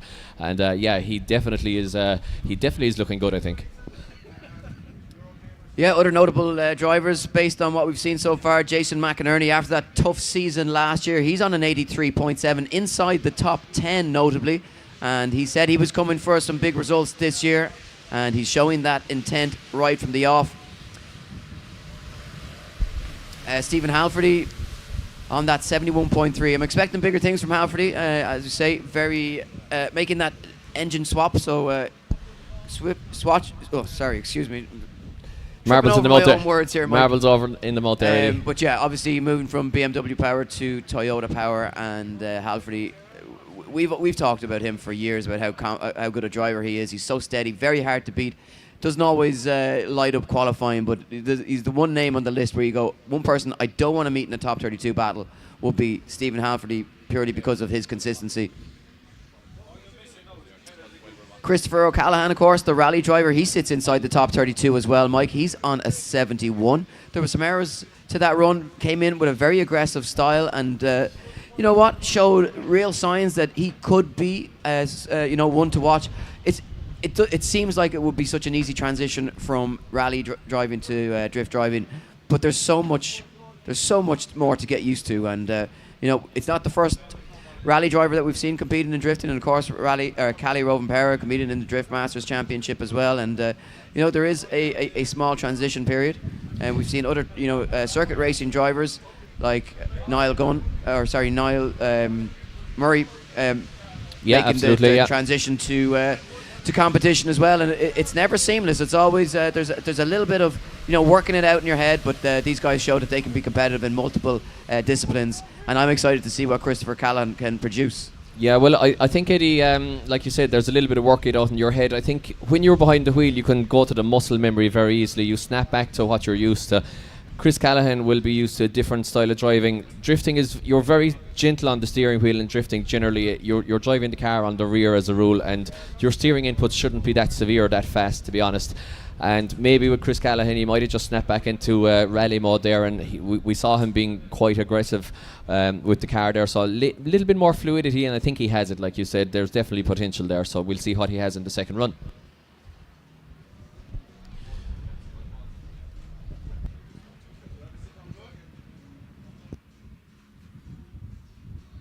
So we're almost ready to rock here, guys. Sorry for the delay here, of course, in the interest of safety and in the interest of every driver getting a kind of a predictable surface, I guess, on which to compete on.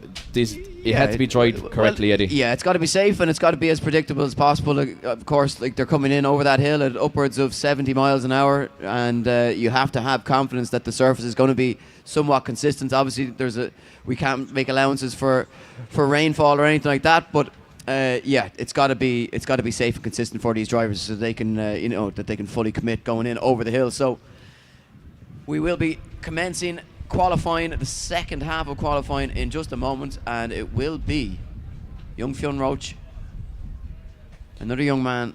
Yeah, he's going to have to rewarm the tyres as well here, Eddie. Yeah, and did we hear? Is he getting a pass? So I'm just hearing Eddie there. Yeah, indeed, Fionn Roach is getting a sighting lap, guys. Fionn Roach will be allowed a sighting lap. Obviously, there's a lot of oil dry down on the track there. It's dusty.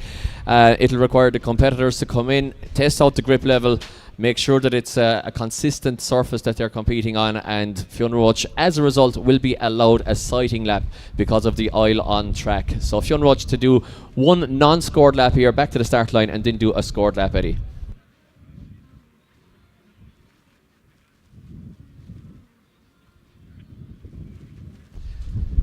So that might actually help Fionn Roach a little bit to settle the nerves. He's on a 0, Eddie, as we said. it's not unheard of for the drivers to knock off their own cars, to hit a kill switch or something while they're going for a gear change or going for the handbrake.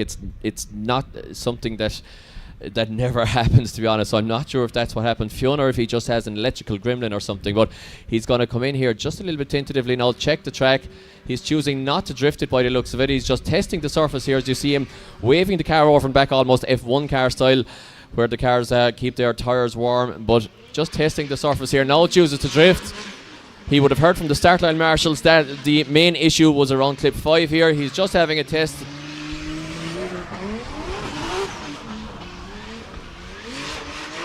Yeah, definitely lots of stuff there on the track. So Fionn Roach seems to be pretty happy. We will get word here from our head marshal, Sean Healy, today that all is good to go. And we are back in competition action here at IDS Round 1, Japfest Mondello Park.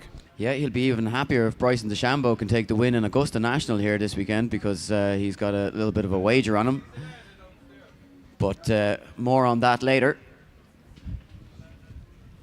More on that story coming up after the break. Straight after the break, exactly. So Fionn just speaking with the start line marshal, saying that hopefully saying that all is good to go. Fionn on a 0 on the first one. As you mentioned, Eddie, a Drift Masters driver, so no stranger to high-level competition here is Fionn Roach from Mallow, the young man from Mallow. Still a very, very young driver as well, Eddie. Long and bright future ahead of him. Yeah, only 20 years of age, so he's been around a while, so you kind of don't we discount that almost a little bit, but yeah, still just 20 years of age, so only learning his craft essentially, and he's represented his country now on the international stage. So, but these guys always love coming home. Like everybody, no matter where you've travelled to, there's nothing like driving in front of a home crowd here in Mondello Park for Japfest. Oh, it's the best, Eddie. It's just crazy. The buzz around the pits, the buzz with everyone. There's literally 16,000 people here, and you're basically, as the saying goes, like the movie that the Drift Games lads made, the first feature-length movie. You're a hero for the weekend. I thought you'd forgotten the name of it there, and you were coming to me, and I was like, oh God. No, I remember it well because I did my part in it from 4 o'clock to 6 o'clock in the morning, because Josh Holdsworth forgot to plug in the microphone into the camera. We finished it. Well, we all know that Josh Holdsworth's an idiot, but well, he was that night anyway. I wasn't happy with him. So here we go. Fionn Roach on the start line. We are back in action. Can he overcome that 0 on the first run and get it together here? Big weight transfer entry as he just fires it up through that first section, hard on the power, fills that third outer zone. This is where it all went wrong on the first run, but no problems this time around for young Fionn Roach as he fills that outer zone, comes away from the zone nicely and sets himself up for the big throw onto the wall, kicks up the dust and gets himself across the line. And Mike, that one's going to be a contender. Yeah, that's a great score. I have to commend Fionn's bravery there, guys. We want to hear a big round of applause for Fionn Roach there. Very brave lap, because that surface, he did not know if that surface was going to hold for that level of pace coming through it, and he stuck the car on the wall. So scores dropping in. Is it enough to outdo Owen Magner's 91.7?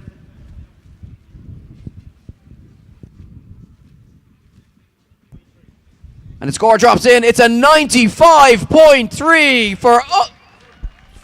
for Fionn Roach. Excuse me, sorry. You got so excited you forgot his name, Eddie. I nearly said Owen Magner. For Fionn Roach goes top with a 95.3. All young fellas from around Mallow. All the young fellas from around Mallow. Here comes Adrienne Wheatley as she looks to improve on her first score from qualifying, Mike. Really nice first start. Oh, but she gets it wrong just as she comes by Mobile 1. She just gave it a handbrake drag just before the transition. I think she knew she was in trouble there, maybe carrying a little bit too much pace into outer zone 4. So Adrienne Wheatley making a mistake there, tidies it up for the second part of the lap, but I don't think that she's going to improve, Eddie. That was a significant mistake. And even, before she went off, the judges really don't want to see a handbrake drag before the transition. It's not a good chaseable run, and they will mark you down severely for a handbrake drag. So Adrienne Wheatley not improving. It's a 45.3, but she'll have a bit of a wait, but she's in 21st position, guys, so hopefully I think that should be enough to see Adrienne Wheatley in for battle action. But as we said, as Eddie mentioned, still loads of drivers on a 0. Now Alan Delaney is currently sitting just behind Adrienne Wheatley on a 71. He can be one of those drivers that knocks her down a position. He has to improve here, Eddie, if he wants to qualify. He does, yeah. And as we said, very capable here, but a borrowed car for Alan Delaney, so that's always going to add an extra level of complication to the run. But so far, so good here from Alan Delaney. He's the manager of the Drift Experience here in Mondello Park as well. So if you fancy trying your hand at what these guys are doing, why not come down to Mondello Park, take part in the Drift Experience, talk to Alan. There's loads of the drivers that you'll see on the grid here down there giving tuition, and we love to see people getting involved in the sport. And everybody, Mike, you and me were both involved in the Drift Experience for many years back in the Pro Drift days, and people really go away feeling a massive buzz after trying to learn how to drift. For sure, Eddie. Yeah, great experience. So like Eddie said, if you want to take part and get behind the wheel yourself, get on with Alan and the guys in the Drift Experience here in Mondello Park. It is a good time. So Alan Delaney's score, as we just wait for that to appear on our screen. So Christopher O'Callaghan for his second run, a 71 on the first one, but massive understeer through that first section. Can he keep it going here as he looks to get back on the correct line, and doing a good job here. He's recovered it well and just needs to keep it going here now through the second half of the run. Takes it deep onto the wall, just feathers the throttle, and you can see him just utilising the front brake just to try and set that car up for the final clip, and across the line he goes. It was a 71 on the first run. The second run is going to be a 61 for Christopher O'Callaghan, and it's just going to move back to Alan Delaney's score. Our system's just not working here. He gets an 86.7. We can't see exactly where that puts him on the grid at the moment, but we will update you once our system starts working. So yes, our system's just not updating here on the score, so we will just be keeping an eye on the live stream to bring you the scores as Damien Wilkinson leaves the line on a 69, currently sitting outside of the qualification positions, I would say. On a 69, he has to improve here, Eddie, or he is out of competition. A little bit carried a little bit too much there through outer zone 3, and I think he might have bled off a couple of points here, Eddie. He's looking a little bit better here now, flicks it back through number 5 onto the wall, but a little bit shy of the wall there, Eddie. Didn't fire the car on angle at the wall. He seemed to back out of it a little bit last minute. Almost used it as a touch and go rather than a full zone, so dipped in and dipped out. So it was a 69. I do believe though, Mike, it was a 63 is the cutoff at the moment, so still safe, but a 57 is no improvement regardless, so he'll have to rely on that first score, and that may not be enough.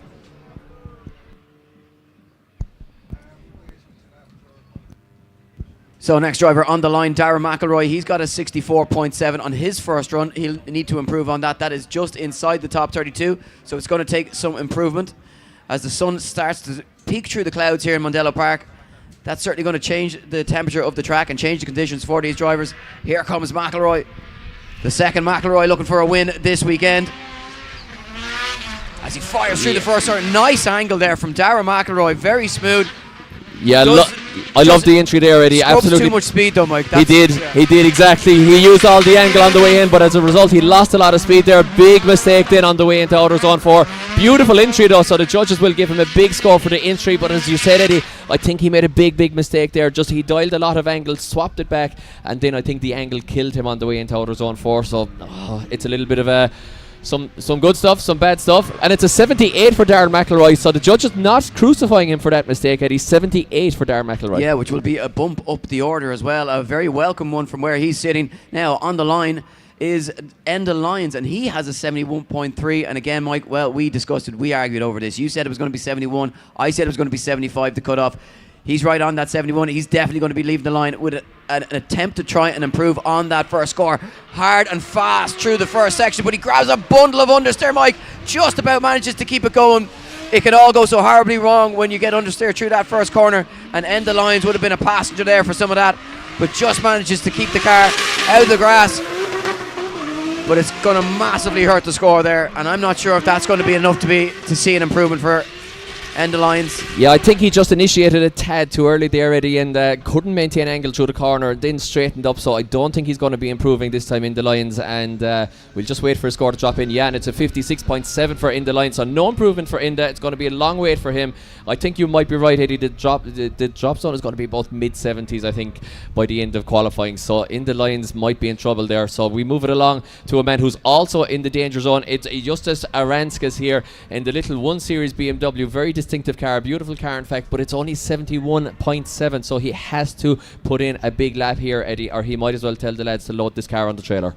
Yeah, I mean, and that's, you know what, it's not nice to say it, Mike, but that's the reality of it, and it's a lot of preparation over the winter. There's a lot of money, a lot of time spent trying to get these cars ready for this first round, and it's cutthroat, 2 runs, and you could be going home, and it's very wide, very dangerous out on those.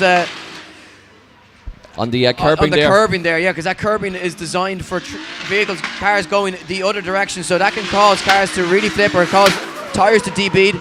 No such problems for Justice here, but unfortunately, regardless, it's going to hurt the score. Now, you are allowed to be on that curb, but I think he may have dropped the wheel over it, Mike. Yeah, Eddie, you made a good point there. We touched on it yesterday also. These curbs are designed for cars going in the clockwise direction. We are, of course, running anti-clockwise here today in Mondello Park, and the curbing is serrated. It's almost like a ratchet shape. It's smooth on one side, very sharp on the other. So if you hit it going anti-clockwise, it's really severe.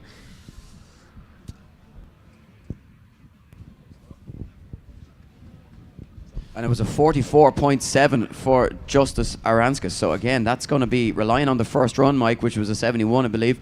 So next on the line, Kieran Casey, he sits on an 82.3. Yeah, it should be safe for battle action. Yeah, I don't think the scores are going to go crazy high this weekend. It doesn't seem as though the track is lending itself to it. There's a lot of understeer through that first corner, and it's really hurting the scores. So track temperatures probably still quite cold. And remember, the temperatures were soaring here on Friday. So all the practice that these guys did was in really, really hot, grippy conditions. Yeah. But just here goes Kieran Casey. Yeah, dab out a handbrake there before the transition again. So he'll bleed off a couple of points for that. But a nice entry from Kieran Casey on the way in. Doing everything pretty much right apart from that handbrake drag so far. Stays a little bit away from the wall, nothing too crazy, knows that he's in the show, and across the line for Kieran Casey in qualifying, and that should be enough to see him, I would say. He's looking comfortable, Mike, out there. He really looks like he's in the zone, and a consistent score, 83.7, improved slightly on the first run, but we always talk about this. Consistency is what wins battles. Consistency is what wins rounds. And in turn, consistency wins championships. Now, someone looking for a little bit of consistency of his own, Kieran Stack Attack. Yes. One of the craziest guys from the olden days of Irish drifting. Absolutely, yeah. Kieran the Limiter Stack, he used to be known as in Darrell Maxwell's car here, the borrowed 350Z. A little bit of a better entry this time from Stack. Not a lot of unders there. He's doing a better job. He's nursing it around the track a little bit, dragging the handbrake into outer zone 4, but he's on a very, very good line here, Eddie. He might just get it into the show here. Yeah, and that's what the judges are watching for. Is it on the correct line? Okay, it doesn't have the same flair and speed that some of the other runs we've seen have, but technically it's quite good. A little bit late going into outer zone. He's happy. As ever. 360 there for the crowd at the first corner. So guys, let's hear it for Kieran Stack. And a 77.7 on the board for Kieran Stack. Yeah, and he's in for the moment, Mike. He's in for the moment. He is, and he's definitely nursing it. You can see that car, as you mentioned, he's not driving it with huge flair. There's no big impact there, but he got the line bang on, and he did enough to get himself, I would say, get himself in the show. But once again, guys, if you qualify first, you face off against the 32nd place qualifier, and second place 31st, etc. So the higher you qualify, the theoretical better draw that you get. And there are also some championship points on the board, of course, for qualifying. So you want to qualify highly. Yeah, qualifying really important. Now, Mark Brady, his second attempt, 54.7, big weight transfer entry, nice, as he takes the car through the first 3 sections. Much better this time around. Can he keep it going? Again, short on competitive practice in recent years is Brady, as he throws it down onto the wall in front of the grandstand, representing the tyre box, and J. Kelly Motors, and gets it across the line. Give it up for Mark Brady. That has to be an improvement on a 54, Mike. It does. I think he might have dropped the wheel there just after zone 6, but not a big mistake. And indeed, it is a 75.3 for Mark Brady, 75.3, which should see him in the danger zone. Anyone maybe just sneak into battle action. Yeah, I think that might be enough just to sneak in the back door, Mike. Mark McKevitt now on the line, 47. Well, we know that's definitely not going to be enough to secure top 32 action later on today at the Lucky Day Irish Drift Series Round 1 here in Mondello Park for Japfest. Here he goes. He was finding it hard to commit himself going into the first corner. No such problems with commitment this time around, but does grab a load of understeer and just can't find the run that he wants in that car at the moment, Mike. Yeah, Eddie, I mean, you never want to go for the handbrake again at Zone 2 in Mondello, but sometimes you just have to. If the back of it grips up, sometimes you might just need, if you can't get a clutch kick to do the job, you might just have to get the handbrake to maintain angle. And unfortunately there, Mark went for the steering wheel and it caught him out. So our next driver on the line is the Japanese driver, Ryusei Akiba. It's 83 on the first run. Can he improve on that? Coming out with all the flair, all the speed. Here we go, Ryusei. His second time competing here, throws it in on massive angle. Oh, Ryusei! Lots of speed, lots of angle as he comes by Mobil 1 and he looks to finish off this first run in style. Big angle now, can he throw it onto the wall in front of the grandstand? Ryusei! Once more, big run here from the Japanese driver as he crossed the line. Mondello Park hit him with a wall of sound. Ryusei Akiba! Akiba! Wow, what a run from Ryusei Akiba. An 83 on the first run, but it's a 96.3. Mondello Park, give him an Irish welcome. Ryusei Akiba! Wow, speechless, Eddie. What a lap. We're just checking the scores here to see if that does indeed put him top of qualifying, Eddie. And I would say that he's safe enough, I would say, Eddie. Ryusei Akiba. I think he's safe. I think he's safe. As they say in Japan when they're safe. What a run from Ryusei Akiba. The style, that Japanese flair coming in over the hill, flicking the car onto full lock. That's exactly what we want to see. Tops qualifying. We have to move it on, guys. It's Javier Pardo here, in the Spanish champion actually in the 180SX, just doing an exhibition run. Unfortunately the car has a bolt-in roll cage. It does not meet regulations in order to compete, but we are getting to see the Spanish champion out here on track, showing what he can do with the beautiful 180SX. Look at that beautiful run off the wall. And Eddie, it's a pity that we won't get to see this car in action because he's looking really good in that lap.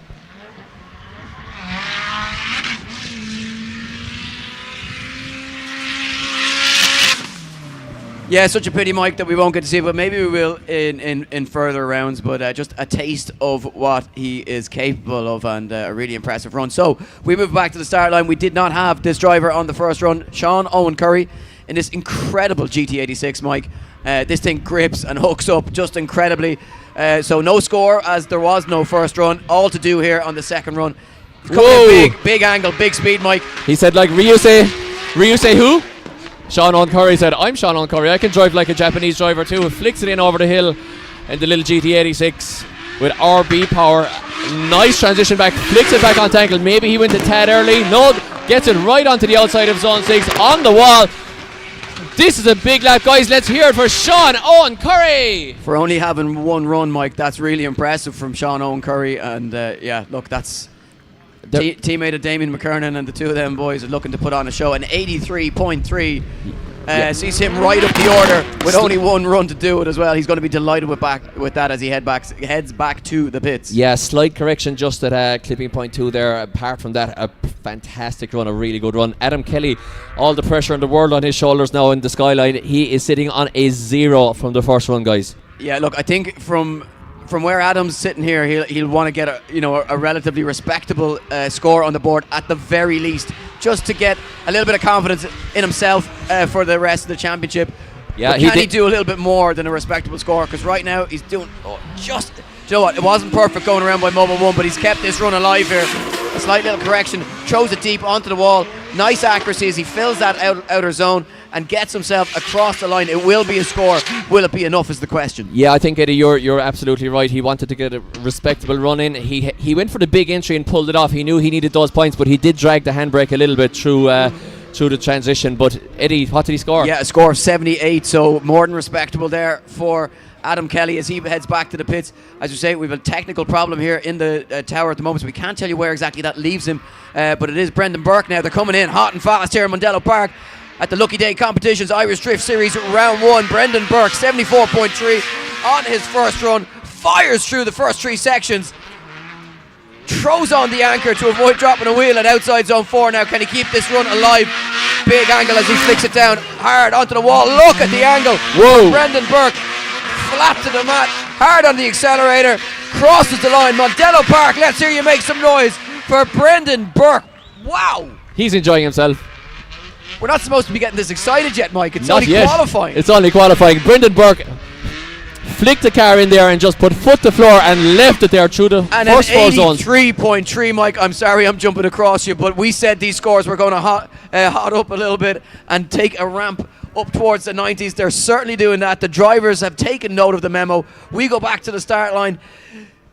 I take a breath. Damien McKernan on the line at 47.7. He's just seen his teammate and stablemate put in a score in the 80s. He's going to be going to try and do the same. Here he goes. What can he do? The Oma man fires it in. Big angle. Just washes a little bit.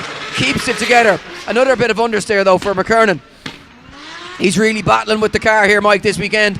Can he find something special now through the latter stages of the run to put a big score on the board and wow the crowd deep into the wall? Fills that outer zone, and the Oma man crosses the line. Give it up for Damien McKernan.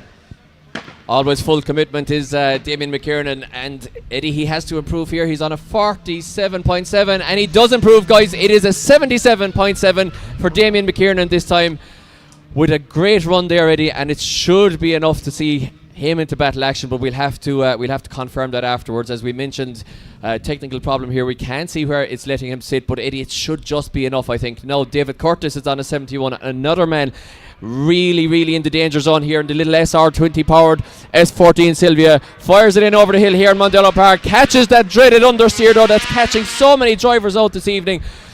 Oh, yeah. David Curtis, he's in trouble here, Eddie. He really is, Mike. That 71 is going to be the score he's need to rely on, I think. And if we cast our minds back to this time last year, this very man on this very circuit was the Pro 2 winner here at round 1.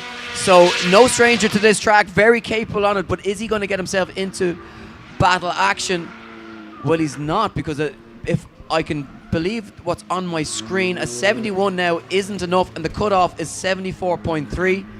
We're back in action, Eddie. And Adrienne Wheatley sits on that spot. So look how tough drifting can be, Eddie. We saw that great lap from Adrienne Wheatley there, and she is sitting in 32nd position. Yeah, so here we go. David Egan back on the line. Fuel cut problems on his first run, causing the car just to shut off. That was the issue. No such problems this time around, but does grab a little bit of understeer again, as all our drivers are battling with this, Mike. But David Egan, look how fast this car is. Dabs the front brake there just to try and settle the car. Speed at which he comes down onto the wall. Dave Egan running for it this time around. All to do here on this second run. Guys, as he crossed the line, this man has faced more adversity than anybody I've ever met.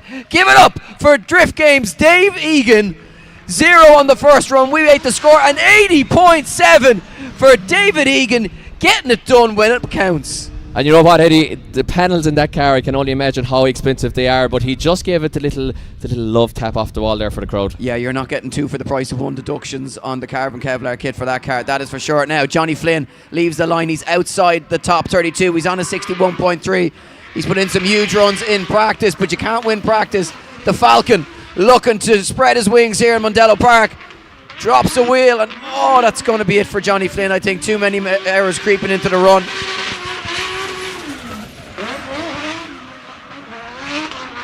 As Johnny looks to finish out the run as best he can and just hope that it can be enough to get himself into the top 32. The drop-off zone is 75 at the moment.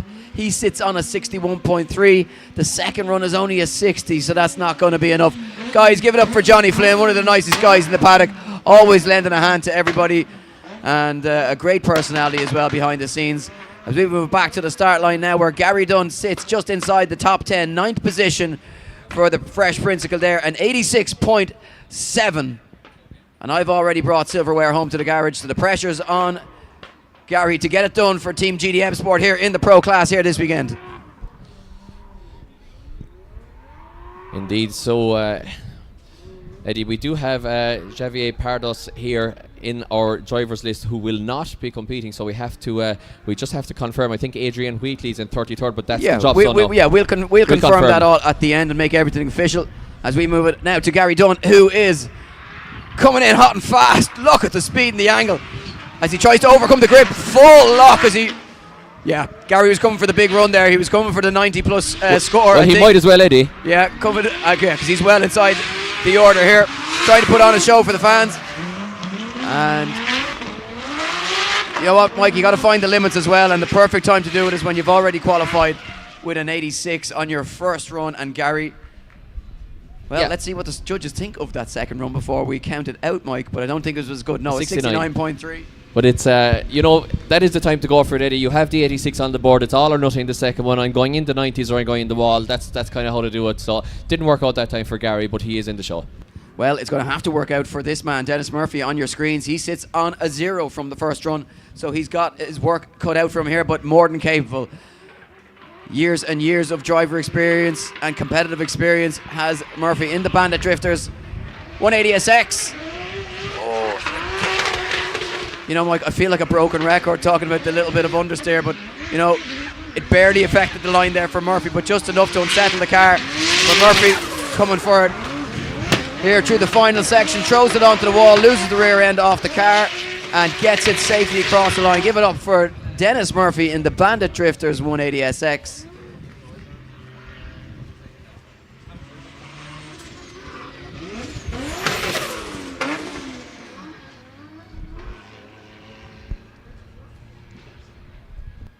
So as we wait for that score from Dennis Murphy just to make its way across to us.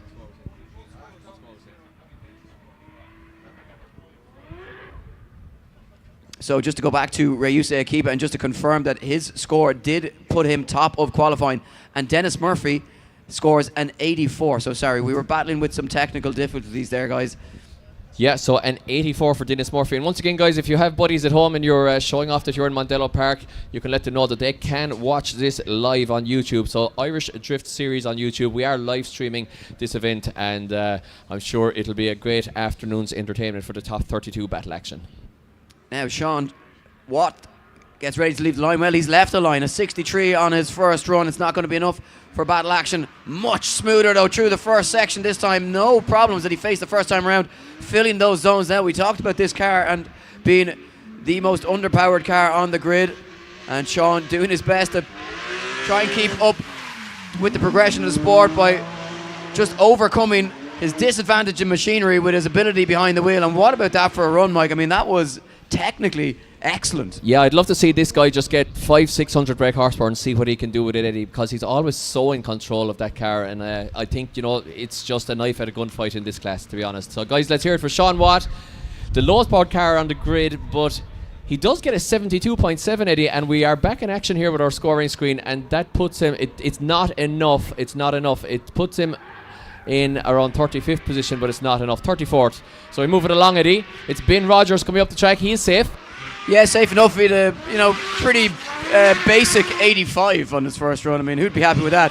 Ben Rogers definitely won't be, that's for sure. He'd be looking for a 90 plus, but he is safe inside that top 32, Mike, and that's what it's important. But you know, we talked about this young man as being a contender for the championship, and well, with runs like this back to back, who's going to argue with that point? Ben Rogers, 85.7 on the first one. Is it enough for a 90 on the second one? Can he join our list of drivers that have just about broken into the 90s? We have 5 of them at the moment. Can he become number 6? No. An 87, but he does improve himself up the order. No, sorry. Well, it's an 85 to an 87, so slight improvement. You gotta love the turbo 6-cylinder external wastegate noises. It's just the most iconic noise, isn't it? And synonymous with Irish drifting at this stage. You said a lot of things there, Mike, that I don't understand. Well, complicated big words. I agree. So here we go. Paulius, delicious, judicious. Yeah, there's a tongue twister for you. Team boss, TH Components. He's sitting in 28th position at the moment, so he's in danger as well, guys. He has to improve here. Picks up clipping zone 3 very nicely on his way around the track. Now he's on the outside of zone 4. Lovely line here from Paulius. Puts the right back wheel exactly where the judges want to see it. Flicks it back onto the wall. Almost touches the wall there. Lovely line here from Paulius. Delicious, judicious. Picks up the last wall run and across the line. That's a great lap from Paulius. That is a really, really great lap from Paulius. Really strong lap. We don't always see him at that level, but that's what he's capable of. An 89.3 for the TH Components team boss. What about that? Check them out in Navan, County Meath. They pretty much got it all. If you want your wheels refurbed, if you need powder coating, if you need sandblasting, if you want body kits, if you want fresh tyres, TH Components got you covered. He loves to see an old crash in the drifting, does Paulius. He knows he's making a few quid then. Absolutely, yeah. So here we go. Lee McFadden The seamless sensation fires it into the first corner. Big angle, just Wow. what he's known for. Now, Eddie, this entry is on. Oh, a bit of a handbrake strike. I was just saying that this entry could be on for a top place finish here, but he throws it all away. Lee McFadden overcooks it after the perfect entry. Ryusi Akiba-like entry, and unfortunately throws it all away, Eddie. He does, but look, he has an 88.7, so he's going to be happy with that. Team boss Manus will be delighted with that as well. We're going to see Lee McFadden and, of course, his teammate Dara Spencer inside that top 32 for battle action later on this afternoon. Now, a man that is getting perilously close to the drop zone, it is Brendan Stone. A 79.3, Mike, on his first run. Not enough at the moment. Well, it's enough at the moment, but will it be enough when all's said and done? It won't be the score that he wants to rely on. Former champion, of course, Brendan Stone. I believe back in 2012, if I'm not mistaken. A long time ago now. The sport has really progressed since then, but Brendan Stone, his abilities, He just runs. His ability has progressed with it, but yeah, Mike. Yeah, gets it wrong. the big Toyota there, just the sheer and utter massive mess of that car, I think, taking it beyond the first wall and out over track limits there. So maybe the sheer weight of the Aristo there catching out Brendan Stone a little bit, but he, like you said, Eddie, he's quite low down the order. Well, he's in 24th, so we should see Brendan in battle action. Now, leaving the line, it is indeed Nicky Davey. He is not in battle action here. He has to pull out something out of the bag here in order to make it into the competition. We've seen his son lose an engine on track already. It could be a bad day for the Davey household if Nicky doesn't pull out something out of the bag here, Ed. Yeah, the last thing we want to see is double Davies out of the competition. But it's looking like Nicky doing a really good job here.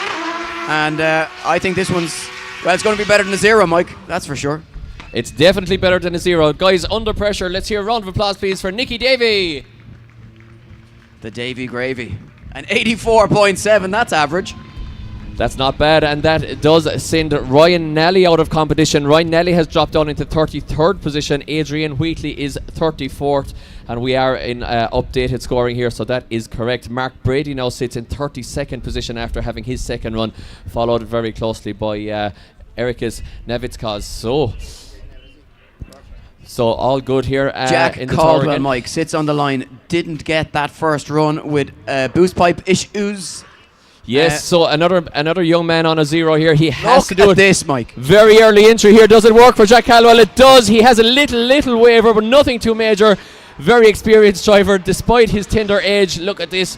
He hesitated a little bit before putting the throttle down there on zone 4. Just let the car settle. Very fast on the wall. Touches the wall. Hits the wall, in fact. Beautiful line. Puts it all on the line. The man from Strabane, the boy from Strabane, in fact, Eddie. Let's hear it, guys. Big round of applause under pressure for Jack Caldwell. The man from Strabane driving the big van. I tell you what, I'm impressed with how sturdy the rear bumper on that car is, because he hit that wall an absolute belt and didn't upset the line, didn't upset the bumper too much. And he gets a score of 83.3. Well, you know what? If you've only got one run, you might as well just get an 83. So that is all she wrote for Mark Brady, who drops into 33rd position now. Erikas and Nevitskaz, who came up from Pro 2 competition yesterday, sits in the drop zone in 32nd position. So we move it along. It's Dean Byrne, who is sitting outside of the qualification at the moment. Eddie, he's on a 53. He has to pull it out of the bag. He certainly does, and doing a nice job so far on this second attempt. Needs to keep it going. Just dabs the front brake there just to try and settle that car on angle, and brings it down fast onto the wall. And this is more like it from Dean Byrne, as that car just looks so gripped up and gets it across the line, getting it done when it matters for Dean Byrne. 53 was the score on the first run.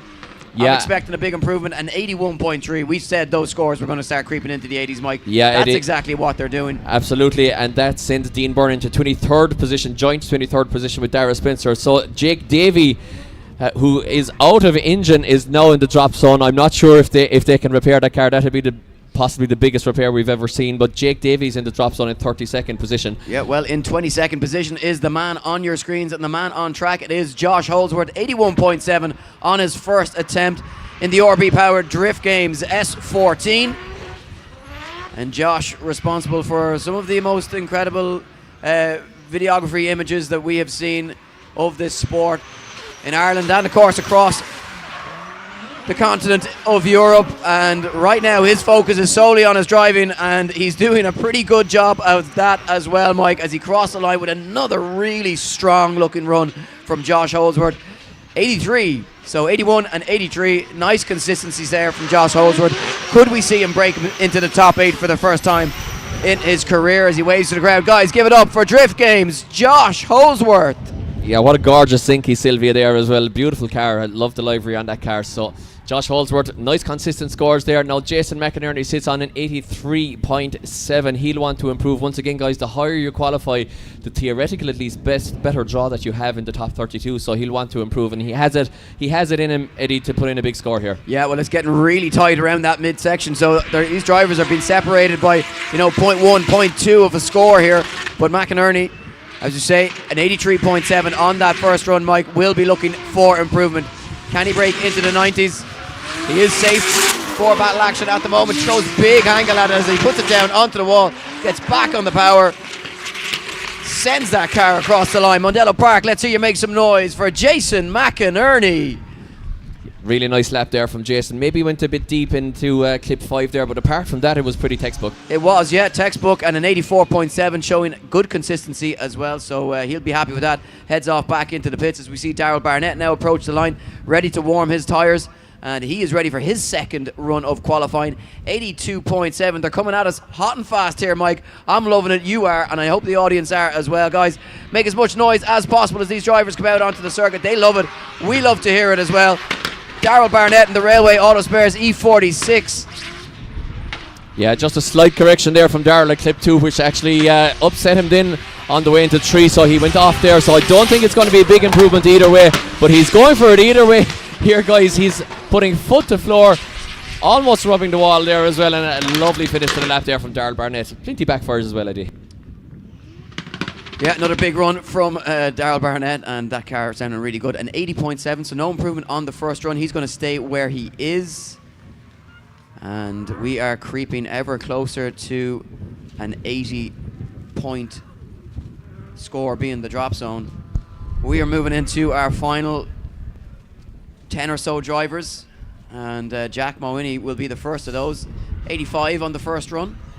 Mike, respectable score. Yeah. He's going to be coming for it though. He said in his driver notes that he's going to be coming in hard and fast here this year, 2025. He wants that to be his year. Well, Eddie, the thing with Jack Mawhinney is, whatever about qualifying, he's an unbelievable chase driver.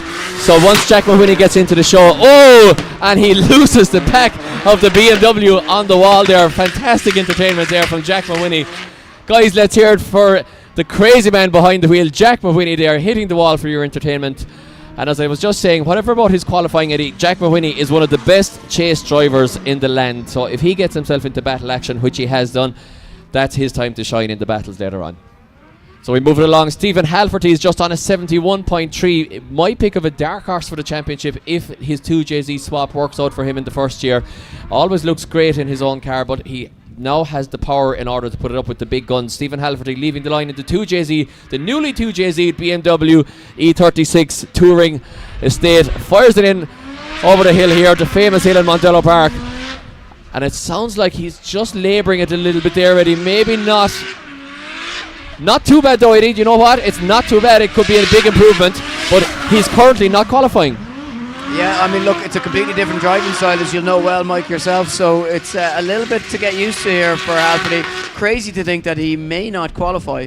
But, those scores did just start to ramp up. We had a little bit of a fast spell there. It's an 82 this time around. That bumps him right up the order. Absolutely, it does. So 82 sees Stephen Halferty drop into 22nd position. We lose Jake Davey, who lost his engine. Now that means that Damien McKiernan sits in 32nd position in the drop zone with a score of 77.7. And actually it's Kieran Stack is in the drop zone because he's tied with Damien McKiernan but has a 0 on his other run. So Kieran Stack in the drop zone as we move along to Kevin Quinn. Fires it in over the hill. Absolute full lock over the hill from Kevin Quinn on the rev limiter. Full impact from the judges. Comes away a little bit early though and loses drive there. You're not sure what happened. I've been watching Kevin Quinn for a long time, and I'm just going to let him finish here. I think his I've been watching him for a long time, Mike, and I think his problem is that he just doesn't give it enough limiter. Yeah, I think he's running in the engine Yeah. or something. I think he's getting bogged down. He's just not committed enough. New engine, kind of 2,000, 3,000 RPM for a while. Run it in. Yeah, run it in. Nice and handy. Yeah. So I don't know. Maybe somebody We needs to should- tell him that. we should tell him there's another gear in it as well. There's another gear in it, Jeff. There's so another. There might be fourth. Might be there in the box somewhere. There might not be, Mike. There might not be, exactly. Now, a man who is sitting on a 0. It is Alan Full of the Loch O'Loughlin in the borrowed car of Francis Hines. Oh, SR20 power, big wave there on the way in. Kieran Stack sits in the drop zone. Alan O'Loughlin can put Kieran Stack out of competition. So far, I'm not sure if he's going to do so. It's not the perfect lap so far here, Eddie. It's a little bit better for the second half. SR20 power, Alan O'Loughlin more used to the JZ power, of course, but I'm not sure if it's going to be enough. There was a big mistake there on entry, Eddie. Yeah, there was, and look, not easy in a borrowed car, especially with only one run to get it done. 67.7. Francis Hines, though, can breathe a sigh of relief because one, his car is not going to be in battles, and two, he can now just say it's just the car. It's just if the Alan car. O'Loughlin can't get it around, Guys, you know where I'm going. Exactly. So, guys, keep an eye out for this one. Owen Magner sits in third position currently on a 91.7. He has nothing to lose. He is going to throw caution to the wind. The young man from Killavullen, County Cork, is going to come in over the hill here and do something absolutely crazy. And he does full lock. Look at the angle. Oh, he chanced it, Eddie. It just didn't work out. Yeah, look, gave it a go, and that's what you love to see. And as we said, you got to find the limit, Mike, and that's what these guys will be doing. They'll be seeing what can they push. We saw it with Gary Dunn. We saw it with Kevin Quinn, and now we've seen it with Owen Magner. These guys sitting on high scores, looking to just push that extra little bit, seeing what they can figure out before the battles, just trying and testing the grip levels on the track and how hard they can actually go. So safe and a good performance here from young Owen Magner. He won't mind that too much. He'll know that 97 or 91 on the first run was a really strong run and a good showing of what he's capable of. So we have Davin Leahy now sitting on the line. He's actually down in 26th, Eddie. He will be safe for battle action, but he's on an 81. It's not a Davin Leahy-esque qualifying score, so I'm expecting him to improve this time in the big LS-powered V8 GT86. So an American engine in the Japanese chassis. I do believe, and I'm just looking at the only person outside that yet to go that's outside of the top 32 is Harry Kerr. Absolutely. So listen to this V8. Beautiful engine note from this GT86 here, and look at the speed of the car as well through the transition there. Very fast car. Listen to the torque as well. Of course, supercharging as well for this year. You can hear the supercharger there already.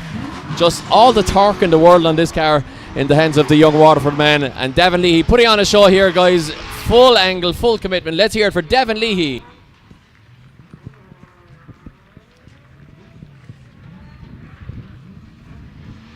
So that 81 on the first run, and 87.7 sees Davin Leahy jump up the order, and that will put him into 9th position, so inside the top 10, with the only driver that can sorry, no, that's incorrect. Sorry, I was going to say the only driver that could knock him out of the top 10 or down to 10th position would be, we move it on, Jakub Krzyzek on the line, 87 on the first run. Mike, this guy is just phenomenal. Look at the speed that he carries through the circuit. Every time he's out on track, it's just, blink and you miss it here with Jakub Krzyzek. And this run is just phenomenal once again. He's going to be an absolute pest for every other driver trying to take home a championship here in the Irish Drift Series. And you know the thing with Kuba, Eddie, he doesn't knock himself out. He's super consistent. Yes, as we see the 360. Guys, let's hear it for Jakub Krzyzek. And the thing with Kuba is he just doesn't knock himself out, Eddie. He's really consistent. He hits the same couple of inches of tarmac as well every time, and very hard to beat a guy 87 like on that. the first one, 88.7 on the second one. Slight improvement. We move it now down to our top 3 finishers from last season, excluding obviously our champion Alan Hines, who's not here, but Dara Spencer, the short king. Big weight transfer entry. Look how fast this is. Wild from Dara Spencer, but perfect in terms of the line. Just a little bit shy on clip 3, but gets it back. Look at this tree wheeling as he comes around by outer zone 4. Hard on the power now. Big flick down onto the wall. Throws the car onto lock. Plants the right foot. Down with the foot brake. Give it up for Dara Spencer. Yes, that's what a qualifying run should be. That's exactly what drifting is. Absolute full commitment all over the track. Clutch kicks for absolutely no reason on the wall, just for the crack. And hopefully he gets a big score, Ed. Yeah, well, it was a big score. An 89 didn't break into the 90s, but an 89 for Dara Spencer sees him jump ahead of Lee McFadden. 7th position for Spencer, 8th for McFadden. They'll be delighted with that. Really good showing for the two boys, the teammates. As we move it now to Harry Kerr, who's outside the top 32, Mike. Yeah, a championship contender here, guys, but he's outside the top 32. He's the only man that can knock out Kieran Stack here. He's in the borrowed car of Nathan Corcoran, 860 brake horsepower in the BMW E46. Harry Kerr has a lovely line here so far. Transitions it back again off the wall. Beautiful line here. Looks like he's gelling with this car at last, Eddie. Do you know what I love about this, Mike? I love the fact that that's his safe run. That's his safe run. That's his safe run. So he knows I'm outside. I need to just get it done. Not taking any chances. Put in a safe run. Safe run. Score 89. 89 for Harry Kerr in the borrowed E46. Let's hear it for the man from Ballymoney, guys. A great run, and here we go. It's showtime, guys. It is showtime. Who is it on the line, Eddie? Well, it is none other than the Northern Smoke Machine. It is Dwayne McKeever. He sits on a 90.3. He won't be satisfied with that. There's multiple drivers outscoring him at the moment on his home turf, and he is going to be coming for it. The Northern Smoke Machine in the borrowed car from Strom Wheels. The S15 comes in hard and fast, looking the top qualifying in his final practice before he takes to the European circuit to take on Drift Masters. He's had so much success on this circuit over the years. And what's one more trophy to add to the cabinet? Throws it onto the wall. Mondello Park, get out of your seats. Let's hear you make some noise for a veteran of Irish motorsport and a hero. Give it up for Dwayne McKeever. Inch perfect. What an initiation. What a line through the first corner. Impact, line, style, speed. That run had everything, Eddie. But it wasn't good enough. The top qualifying, a 92.3 for Dwayne McKeever, sees him improve on his first run, but not do enough to get to the top. He's in 3rd position, and that does round out qualifying for round 1 at the Lucky Day Competitions Irish Drift Series.